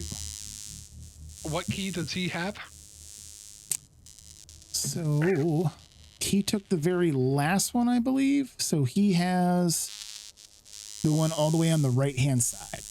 The sixth one. The sixth. But see, it's 6, but it's a form and a form. It's separated. It's 3 and then 3. Whereas like the third one is 2 and then 3. Like there's a deeper gap in them. What do you think that indicates?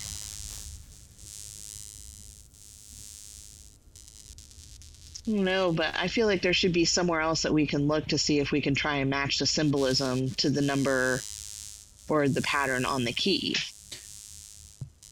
So let's if you guys want to continue having the discussion, I wholeheartedly encourage that. Let's do this though. Let's take just in case Corey does get power back and just has to reboot his router and stuff. Let's take a 10-minute break right here. We're about halfway through the night. I will pause things to keep the blue energy from coming in closer and closer. Let's just take 10 minutes, be back by 9:20, 9:22. Use bathrooms, grab more drinks. He says the entire neighborhood is out. Oh, no. All right. Well, let's take 10 minutes just to use the bathroom, grab some drinks, and if he's lucky, we'll get him back on. We could suggest, like, if he wants to if he's got his cell phone, if he connects to Discord on that, he could at least be on audio, and we could certainly just roll for him and that kind of thing. I will be back. I'm gonna go grab the bathroom, and we'll go from there. Cool. Alrighty. Well, I don't know if we're gonna get Olin back or not. So we will.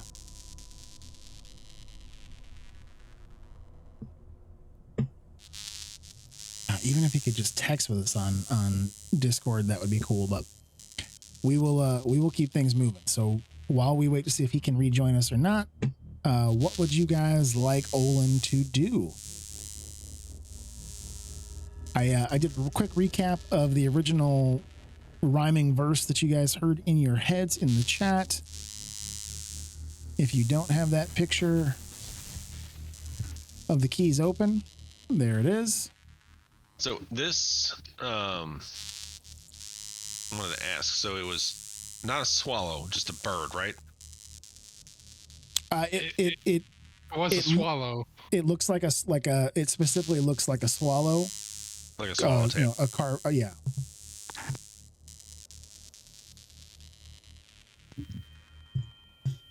Do we see any? I guess can he check and see maybe on one side if there's other markings, not necessarily keyholes, but maybe markings. Where would you guys want him to search? I was thinking on the backside, but Wait, back on here.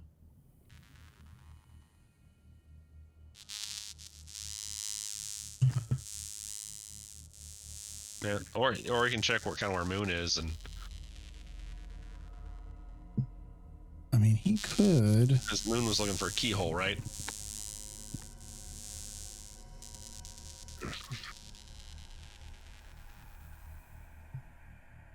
He could kind of get around the backside if you guys wanted him to. Yeah, Moon was just trying to see if he could find anything else on the base. I mean, if you wanted him to, he could certainly dash his way around and do a quick search. Yeah, let's see what he sees.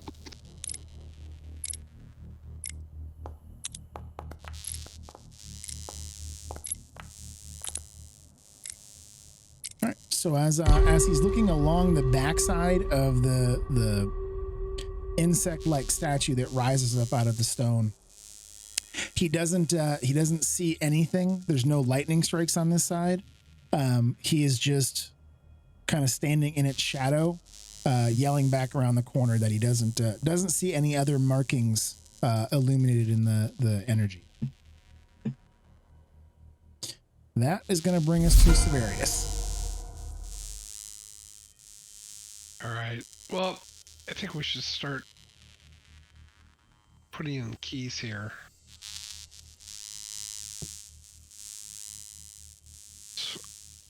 If we put in the keys in the wrong spot, don't.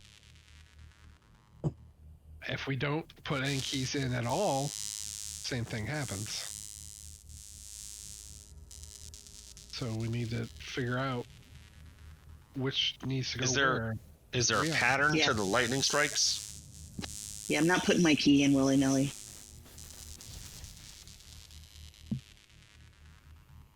Well, we got 1, 2, 3, 4, 5 lightning strikes. And we have 4 keys.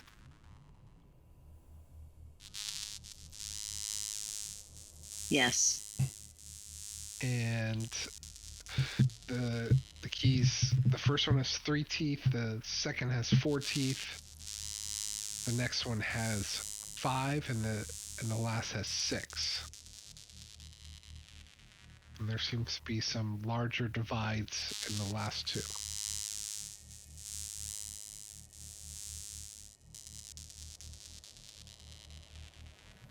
So what would that indicate to anyone? Do any of the animals seem to correlate to any of the teeth or the keys? I mean, you get 6 legs for a spider, right? Yeah, but 4 everything fangs else. for a wolf. Doesn't a spider have 8 legs? Yes. Haha. Depending on the spider.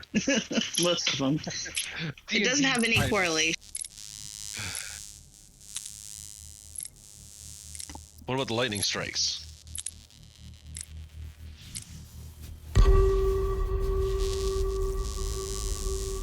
All right. Does Severius want to look for anything specific or do any kind of checks, anything specific?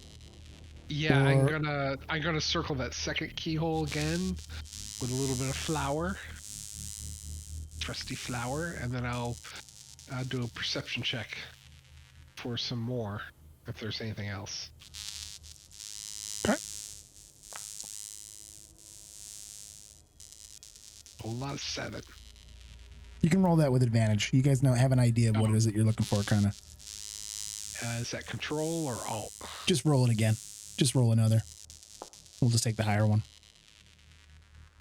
Okay. So with the 19, as you're looking along the stone, you don't find any other indications of other keyholes. The only ones you're seeing are the ones where the lightning seems to be striking.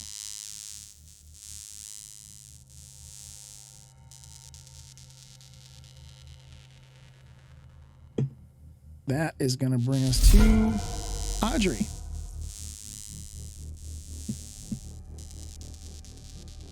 With the crackling of electricity above you, with Ralzala crying out in pain as she channels these massive forces of energy, as the swirling vortex of electrical energy that goes up hundreds of feet into the sky slowly begins to constrict down upon your group. What would Audrey like to do?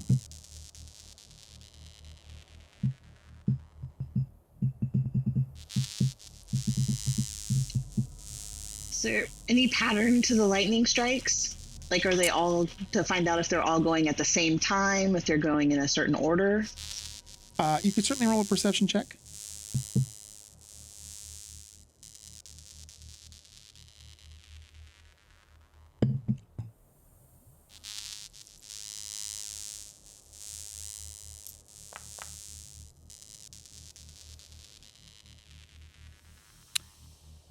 Okay, so as you're watching them, you count out 30 seconds, 60 seconds, 90 seconds. Severius is arguing with Alatar in the background about just jamming keys and locks. I did not. As you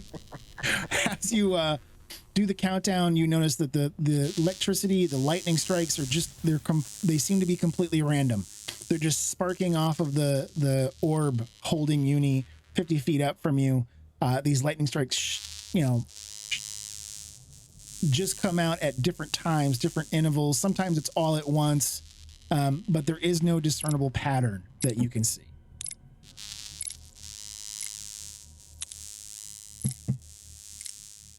Yeah, I don't know. I guess I'm done.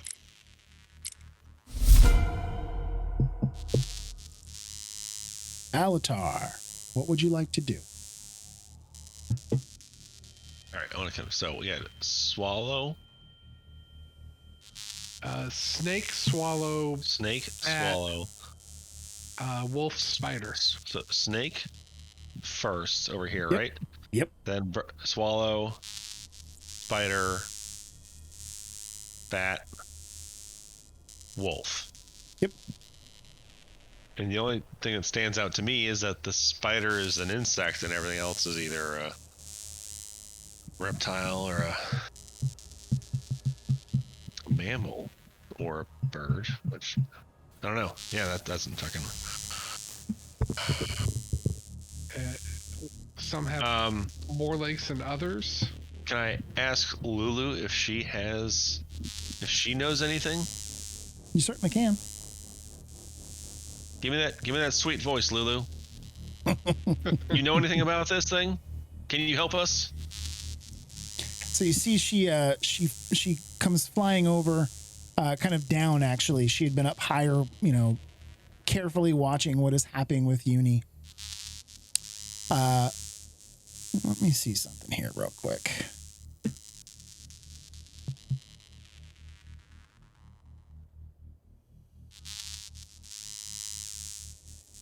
What do I want to do here?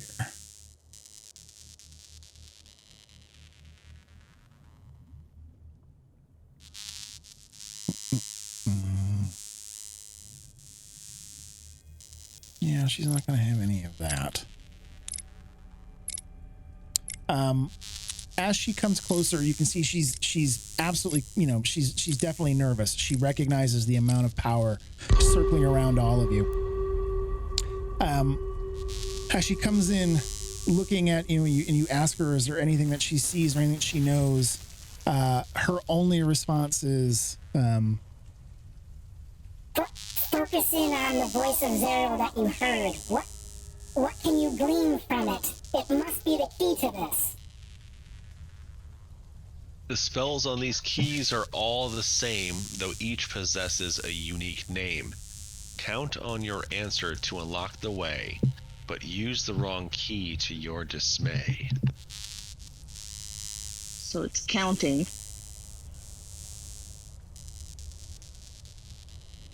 Counting the teeth on the keys. How do they correlate to the keyholes?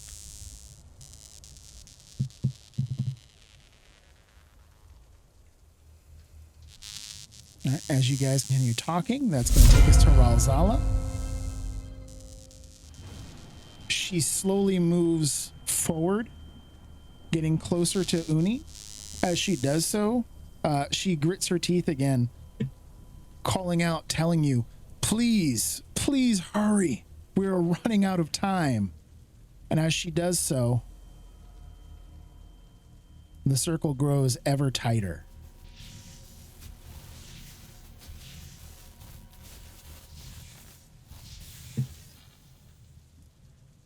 Outside, the fiends keep moving closer, following the slow shrinking of the... Oh, come here. Slow shrinking of the sphere, the wall of fire and electricity around you. That is going to bring us back to Moon. What would you guys like your rogue to do?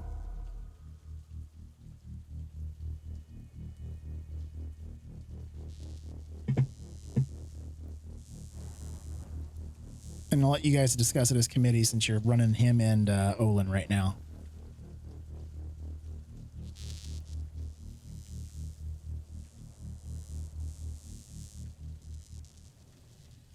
Timer's making it way more difficult. I can't think. The added pressure. So it has to do with counting. There's no pattern with the lightning bolts. We don't know. There's no other markings about the animals to be able to match them up. So I mean, I don't know what the count would be. There's five keyholes and 4 keys. It's 2, 3, 4, 5, 6. So unless it's 6, 5, 4, 3.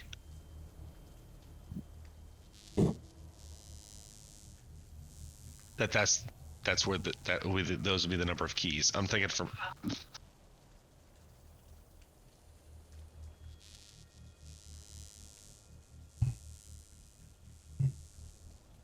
Keep closing that picture of the keys. Can I bring that up again? Yeah, I can get it for you.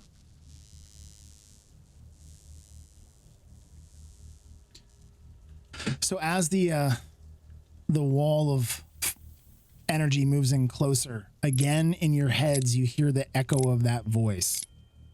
But this time it's as if the rhyme has been cut. It's a little different. You hear kind of a static, and then 2 of the lines repeat themselves. Though each possesses a unique name, count on your answer to unlock the way.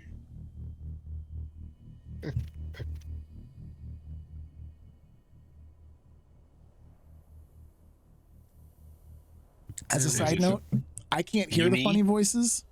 Oh, just nice. you guys can. So I'm hoping they're working. No, it just reminds me of like talking to foreign people. If they don't understand you, you talk louder and slower. Yeah. It reminds me of when God's coming through the kid's closet, telling them that you need to return what you stole in Time Bandits. The movie always depressed me because the parents unfairly turned to coal or whatever it was at the end. Unfairly, they paid that child no attention. That is one of my favorite lines to call out just randomly is, "No, Mom, it's evil!" when the microwave goes off in the front yard. I'm going to touch it anyway. Can we communicate with Uni? So you could try to call up to her. You know that Lulu seemed to be able to kind of communicate with her in some way, shape, or form. The ball of energy that is her prison doesn't seem to allow any noise back and forth through, but she was able to communicate in some, whether it's because they are familiar with each other or what have you, there was some communication there. Just the way that, the voice said unique name. So maybe Uni calls him something. I will say this. The unicorn's real name was not Uni. We called it that just because of the old D&D cartoon. I think it was like Moon Color or Moon something like that. So Moon Swallow. It was something like Moon Cloud or Moon Color. I'm tapped out. I got nothing. I say we just start jamming keys and holes. So let's make our best guess, and because we're out of time.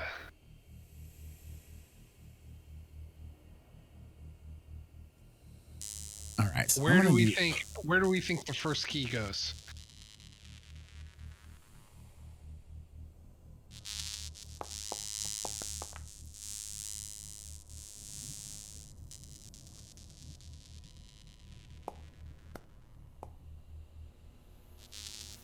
I'm rolling for our missing friends here.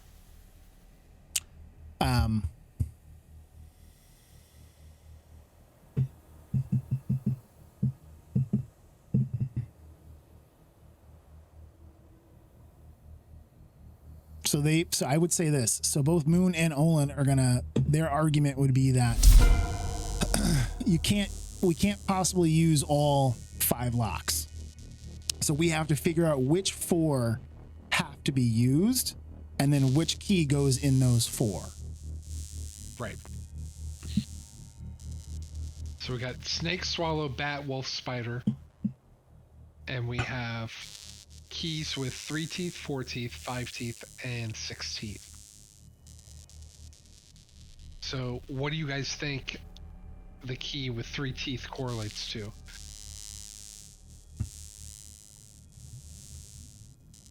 Snake, swallow, bat?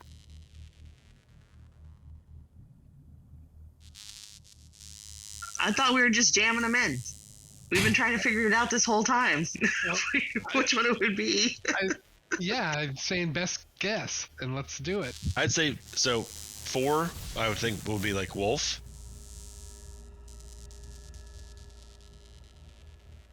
5? I don't know. No, we just all get zapped by something. We'll learn our lesson.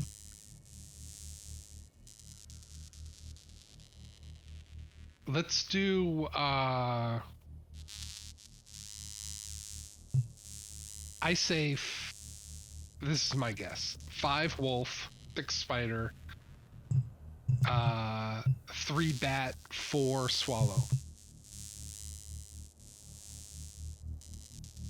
Does anybody have anything different?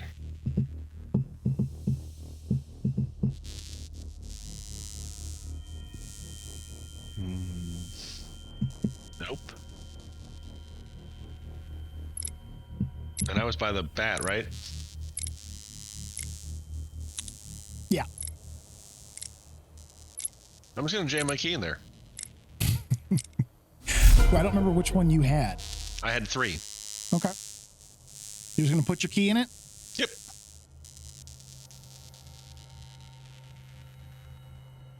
Well, let's it's Severius's turn. Let's let him do what he wants to do. All right, fine. But when we get to your key is in the hole, we'll say what happens. What would Severius like to do? I say, Alatar, go ahead and try your key in that hole right there. Alrighty. What would Audrey like to do as Alatar is leaning forward to stick his key in the hole?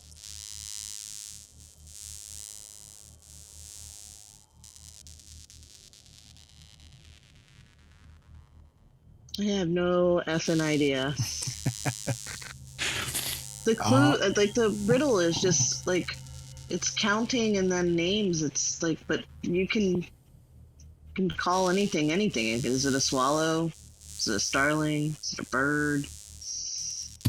Is it beak? I don't know. Yeah, I'm just gonna stand and watch, see what happens to Alatar. All right, fairly well. I love the confidence. So Alatar, you had the very first key, correct? With 3 teeth? Yep. You are standing in front of the keyhole with the bat, correct? Correct. As you lean forward, the nerves causing your hands to shake a little bit, the cascading walls of energy making all of the hair on your body just stand straight out. Your entire beard looks like an afro, just puffed out as big and full as possible. You slowly insert the key into the lock, and for just the briefest of seconds, it glows the same electric white and blue as the electricity coursing around. And come here. Why won't it let me grow? Oh, I bet it's because of you. Hang on. What else? Oh, it should.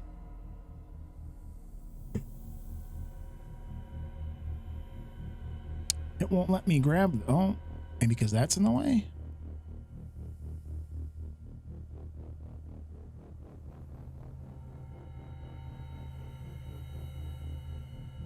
I'm not sure why it's not letting me grab it. I was going to turn off that lightning bolt. But as you do, let's just imagine the lightning bolt that is shooting down to that key stops. And you hear a happy whinny of triumph from Uni above you, and Ralzala screams down, "Keep it up. You're figuring it out. Keep it up. We have to free her." Nice. Okay, one down. So pattern-wise, it's the 5 key that we had to figure out. So you had bat and you had 3. Yep. Okay, so bat is out. So we have snake, swallow, wolf, spider.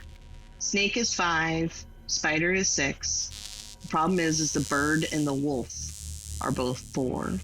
So it would be wolf maybe? What? But then swallow, if it is actually a swallow, then that one's 6 as well. Wait, no, that's 7, so it's not the swallow. Snake, swallow, wolf, spider is left. 4, 5, 6. So it goes bat, wolf. Could it be the number of snake? Could it be the number of spider letters in the name? Yeah, bat, wolf, snake, spider. Okay, let's try that. So who had 4? Was it? You had 4. I have 4. Which one does Moon have? Wolf is there. It's Moon's turn. Yep. So Moon has one. He had the 4 because he grabbed it second. No, he grabbed it third. Excuse me. You grabbed second, didn't you, Audrey? Yeah, I did. So he's got the 5, the third one in a row. So he's got snake. Do we want to have him stick the key in? Do we have to do it in numerical order? I would recommend that, yes. Yeah, so I guess we wait. We line everybody up to where they need to be. All right, so he's going to line up there. Olin had the last one, correct? Yeah, so he goes to Spider. He would be here next to Severius. So he's got his key out waiting. Severius, you didn't have a key, but you can give everybody... I give everyone a pep talk and get them into place. Perfect. I pick up Olin and put him in front of the spot. That brings us to Audrey, who is in front of... I kept thinking swallow with 6 letters. All right, put me in front of Wolf. Yep, you are in front of it right now. All right, I'll stick the key in. So as you stick it in, again, you hear that clarion chime. The electricity shooting down disappears. You hear another whinny of triumph from Uni above, and Ralzala cheers you on. And the key glows that same slight white bluish color as the energy. That's going to bring us to Alatar again, who is staring at his key. I'll hold my turn to pass to Moon. As we get back to Ralzala, again, she calls out in pain. You are so close. Don't give up. But yet again, you see, well, that circle of energy swirling around you grows even closer. Well, that's going to be Moon. Do it, Moon. Stick it in. So he's in front of Snake. Moon slowly places the key deftly into the lock as the lightning strikes down, showing him the dark indentation for the keyhole. His key slides in, briefly turns whitish blue as the lightning striking down from Uni disappears. Again, even clearer this time. You can hear her whinny in happiness, as if she is slowly breaking through that electrical sphere that has been her prison for so long. Ralzala takes another slow flight forward toward Uni. No, I don't know why I want to go in between. All right. Again, both hands out, focusing those energies upon the unicorn's prison. Which brings us to Olin. Would you like Olin to insert his key? Put your key in the hole. Olin pushes his key into the hole. As he does so, you all hear this cracking sound of like cold ice breaking atop water, as if you're falling through an icy surface. Electricity flares out from Uni. The key in Olin's hand flashes a bright, blinding whitish blue, and it slowly spins around to the other three keys in front of you. This blinding light, the sound of electricity, you hear Ralzala scream out once as the entire world turns white. A lightning strike has blasted down from the heavens, coming straight down this tube of swirling blue energy, striking the prison where Uni is being held 50 feet above you. As it does, and the world goes white, the cascading circle around you suddenly shoots straight back out, expanding rather than contracting as it had been, as you had furiously tried to figure out this riddle of the keys. As it passes through all of the demons and fiends around you, they are turned bright white. You can see their skeletons through their muscular forms, and then as ash, they all fall dead to the ground around you. Dozens upon dozens of the beast reduced to ash in the blink of an eye. As the light shines so brightly around you, slowly fading, the world begins to disappear. As it reforms around you, you find yourself in a very different space.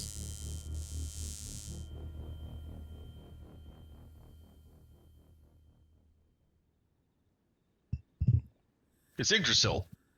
As you open your eyes and look around you, though you have not moved your feet, though you have not taken any steps, it is as if you were in a completely different space. Above you, Ralzala and Uni slowly descend from about 50 feet up until they land just before you. I want to put Lulu and Snufflechops on the map. They deserve to be here too. As they land, Ralzala looks at all of you and congratulates you. You were able to defeat Zariel's riddle. What was it that finally enabled you to determine which keys to use? Audrey's a big nerd. Learning how to count the letters in a word, and that swallow is not 6 letters, that it's 7. So you gleaned their true unique names and used the correct keys. Together with my power and your deduction, we were able to free your friend. With that, Lulu goes flying across and begins to talk to Uni. This, I don't know if I have a good picture of Uni. Let me see here. I want you to... I don't have a great one, but I'll show it to you guys anyway. This just majestic creature of the Fae. A gleaming horn, flowing blonde hair, the goat-like hooves and tail, the blonde goatee from its chin. It turns and talks to all of you. You have freed me from my prison, most foul. I have been trapped here for so very long. The evil that is Zariel, her power is so great. It is amazing to me that the 5 of you were able to come and find a way to free me. And she turns and looks at Ralzala, and for a moment, there is a look in her eye of anger, and Lulu leans in and whispers to her, and you see that anger fades. And then talking to Ralzala. You were my jailer for the entire time that I was captured here. But in the end, once freed of your oath, you chose to do the right thing. For that, I will let you leave here alive. But do not cross my path again. You had a choice to choose the right path, and you chose wrong initially. What you have done since does not make up for those indiscretions. Ralzala briefly nods her head in understanding and acceptance. She turns back to the rest of you and tells you, "You have done me a great deed. I am going to return to my realm. But if ever we find one another again, I will not forget that you freed me of this place. I hope that you find your way home, that you too can leave Avernus." With that, the magical purple bracelets on her arms begin to shine. She slowly fades, going transparent, and disappears into the ether. As you look around, you realize that you're in this tree-filled glade of twilight. The flickering lights of fairies and what almost seem to be will-o'-the-wisps floating in the trees above, but none of them seeming to offer you any harm. In front of you, glowing as if from within, Uni looks around at everything around her and turns back and says, "You must have many questions." Speak them.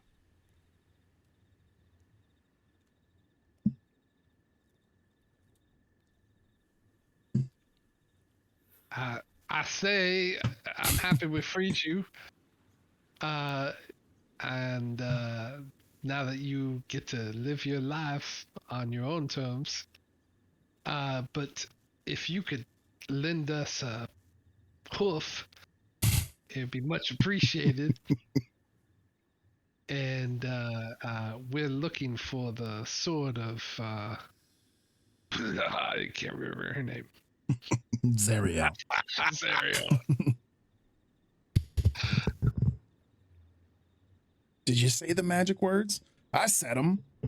Mostly. Klaatu. Alright, Next eye. That was right. anybody else want to ask or say anything?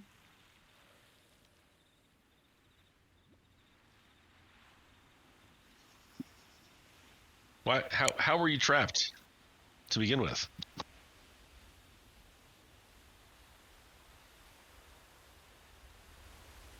When Zariel and her Hell Riders rode forth into Avernus, all those many years ago, to fight in the Blood War, I rode with them. On that fell day when they were defeated, and she and so many of her captains were turned into fiends, I rode forth, hoping to save her, knowing that Zariel was once the best of us all.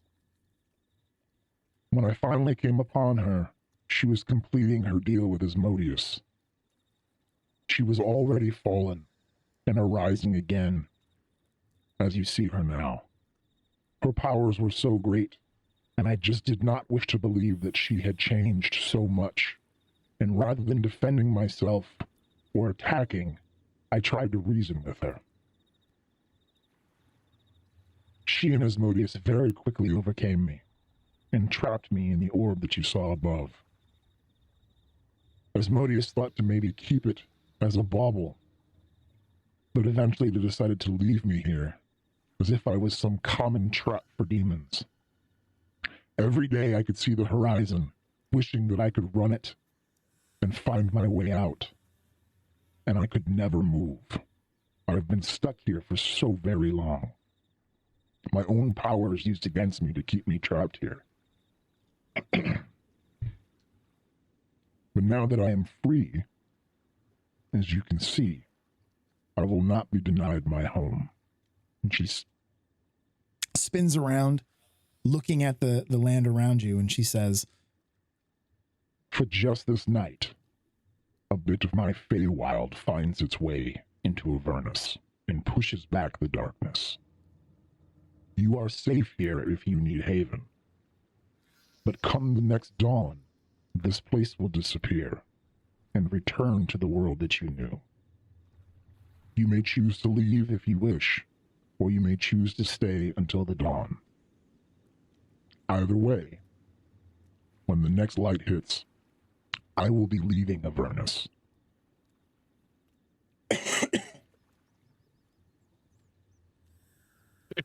You totally sound like Leonard Nimoy. And he's like trying not to tear up. Totally. Like he's reading me a bedtime story.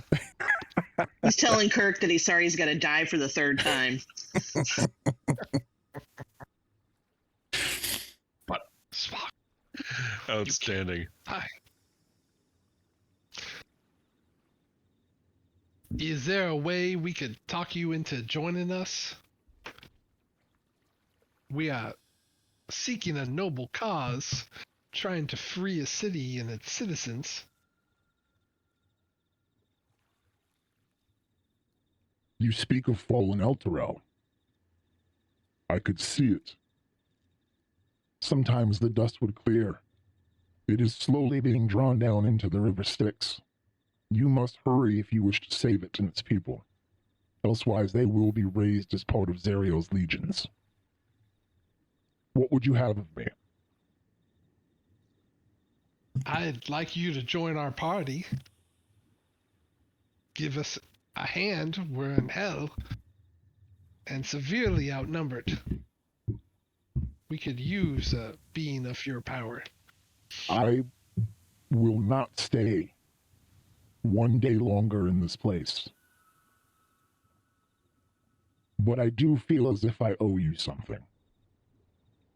She walks over to Lulu, and you can see that they converse a little bit, and she slowly bends like one hoof and lowers her head. And Lulu's trunk kind of sneaks out a little bit, and she plucks one of the golden hairs from the mane of the unicorn and comes flying back over to the group. Uni stands back up and tells you, If you but burn that hair, I will feel its destruction. I will come immediately to wherever it has been destroyed. If you have need of me, you may call upon me once and once only. That is the only time I will return here to Avernus. I recognize that you need powerful friends, allies that can help you defeat Zariel. Don't deny it, if you seek her sword, that you will pit yourself against her at some point. I will come to your aid, but one time only, so choose it well.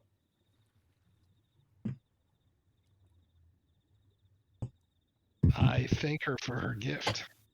Sounds deal. Or him. Or it. I don't know. I don't know the pronoun. Uni. What does his LinkedIn say? As the lights flicker above in the tree and the starry lights seem to kind of fade around you, Lulu asks Uni for some information.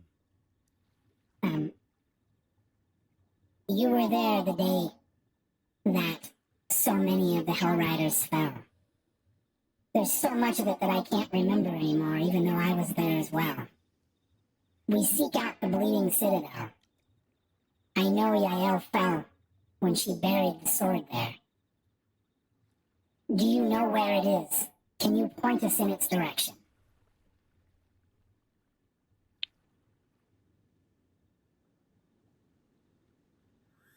So Uni kind of moves forward a little bit, and you see her staring at Lulu. And you can see that it recognizes that there is something wrong with her friend.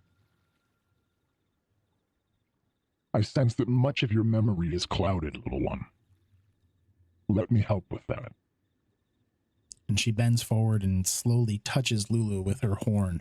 And there's a slow kind of glow of blue around Lulu that stretches out. And as it does so, you get the impression that this light, it's more than this small elephantine form. It's almost as if it looks much, much larger. It's like it's the silhouette, this glowing light of all you can think it is. It looks like a mastodon. It looks massive. And then the light slowly shrinks back into Lulu and she shakes her head.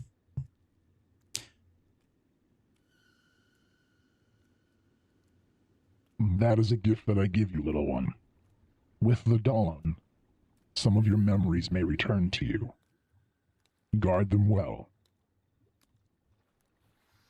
And then she turns and looks back to the group and she tells you, if you seek the Bleeding Citadel, you must be prepared. It does indeed hold the Sword of Zariel. If you wish to claim it and pit yourself against the Archduke, you will need more allies if you wish to defeat her. I would suggest that you seek out Olanthius. He is a former knight and hell rider that followed Zariel. He fell that day as well, and his spirit is trapped here. His crypt lies less than 1 day to the south. He was best friends, boon companion to Yael. If anyone knows where Yael fell and the Bleeding Citadel rose, it will be Olanthius. With that, Uni kind of walks a little bit away, and as she does, you can see that the lights flicker stronger around her. It's almost as if the fairy lights and the blinking will-o'-the-wisps above, all these different pieces of the Fae, grow stronger around her as she comes closer, as if her magics call out to them and theirs call out to her. She turns back and tells you, you will be safe here until the next dawn, or you may choose to leave at your own will. But this place will be gone soon. I suggest you enjoy it while you can. Any other questions? Anything else you guys would want to ask? Can you believe it's not butter?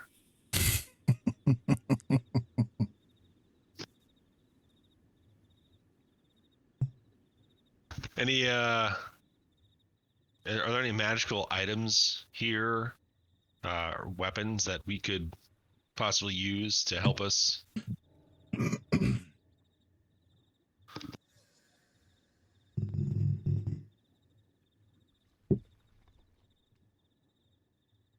There is nothing here that you could take that would stay with you as you travel back into Avernus. And there is certainly nothing stronger that I could give you than the gift that I already have. There is no sword, there is no spell that will serve you better than that hair. Guard it well and call upon me in your direst need. Touche.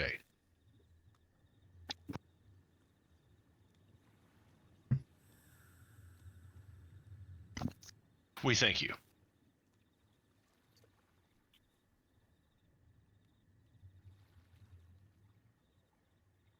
Okay. With that, I am going to let the Feywild space fade a little bit as we come back out to the map. And what you find or what you see as you look at the map, I don't know if I have anything specifically for it yet.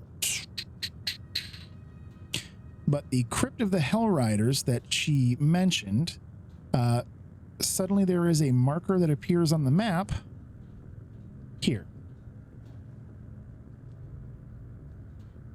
And she said it is just a day's drive to the south if you would like to seek out Elanthius. Did I spell that right, or is it with an A? It's an I-U-S at the end instead of an E, but pretty close. Otherwise, good. All right. This is a good place for us to break, folks. Before we decide to go and see what we can find at the crypt. I'm also saddened that we couldn't get Corey back on, though it is understandable if his power in his entire town there went down. Hopefully we can get him back and Andrew back for our next game. I don't have anything going on in 2 weeks, so I will be back. We can maybe actually do like back-to-back scheduled sessions. Imagine that. It's been a while. I hope you guys enjoyed that. I tried to throw something at you other than just combat. I know that was a good one. We've done a lot of that. Like that. We've done a lot of that of combat recently. And I wanted to try and give you guys something to think through with, that would have been a TPK, by the way. If that thing collapsed all the way, it would have killed everybody. So it was a dire, dire trap. But you guys did a really good job of working through it. There may be more stuff like that coming up. We may even have a dungeon on the horizon. Some fun things going on. Here's the great news, though, folks. For figuring all of that out and getting through all the troubles, y'all level up. Boom! Boom! Boom! So, so let's do this. Let's between now and our session in 2 weeks, I will send out reminders. But if everybody can go into their character on D&D Beyond, go through the builder and do a level up. I think you guys all hit level 9 right now, if I'm correct. So you guys are like one more level away from like another stat boost in feat that you guys will be able to add. So see what you get at level 9, what you get to add to your characters, level up, add in your new hit points, all of that fun stuff in D&D Beyond. Once you've got it done, let me know so I can import all of the changes back here into Foundry. And when we meet up in 2 weeks, we'll figure out, do you want to head directly down to the crypt? Do you want to head over toward the Wandering Emporium? Or do you just want to drive around and see if you can find something else to kill? We'll figure that out in 2 weeks, though. But I appreciate everybody for sticking on tonight, and hopefully I can get this up and posted so Corey and Andrew can see what they missed on the session. We all died. That's right. I want to hear and see how well the actual voice mod thing worked. I recorded 2 different channels just in case I don't like it, so I can just do my regular voice. but I wanted to see if I could get it working again and all that fun stuff. I've even got one Specifically for Alatar's shield. I kind of want to begin using this one again. Love it. Love it. Yeah, we gotta do some more shield talking. I had a lot of fun. I'm glad you guys figured that shit out way before anybody started getting toasted by the wall. You had like another 2 or 3 rounds of figuring it out, so you got it done well ahead of time. You have a powerful ally in a grand unicorn that you can call down, and she has directed you towards someone who may be another ally if you can parlay well. So between Uni and Orlanthius, you may be beginning to add in some friends that could help you with the Archduke. Cool, guys and gals. Thank you very much. Thank I you. appreciate it. We'll get back together in 2 weeks. Everybody have a good night. Have a good night. See ya. Yeah, good night. Love y'all.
Fuck this campaign.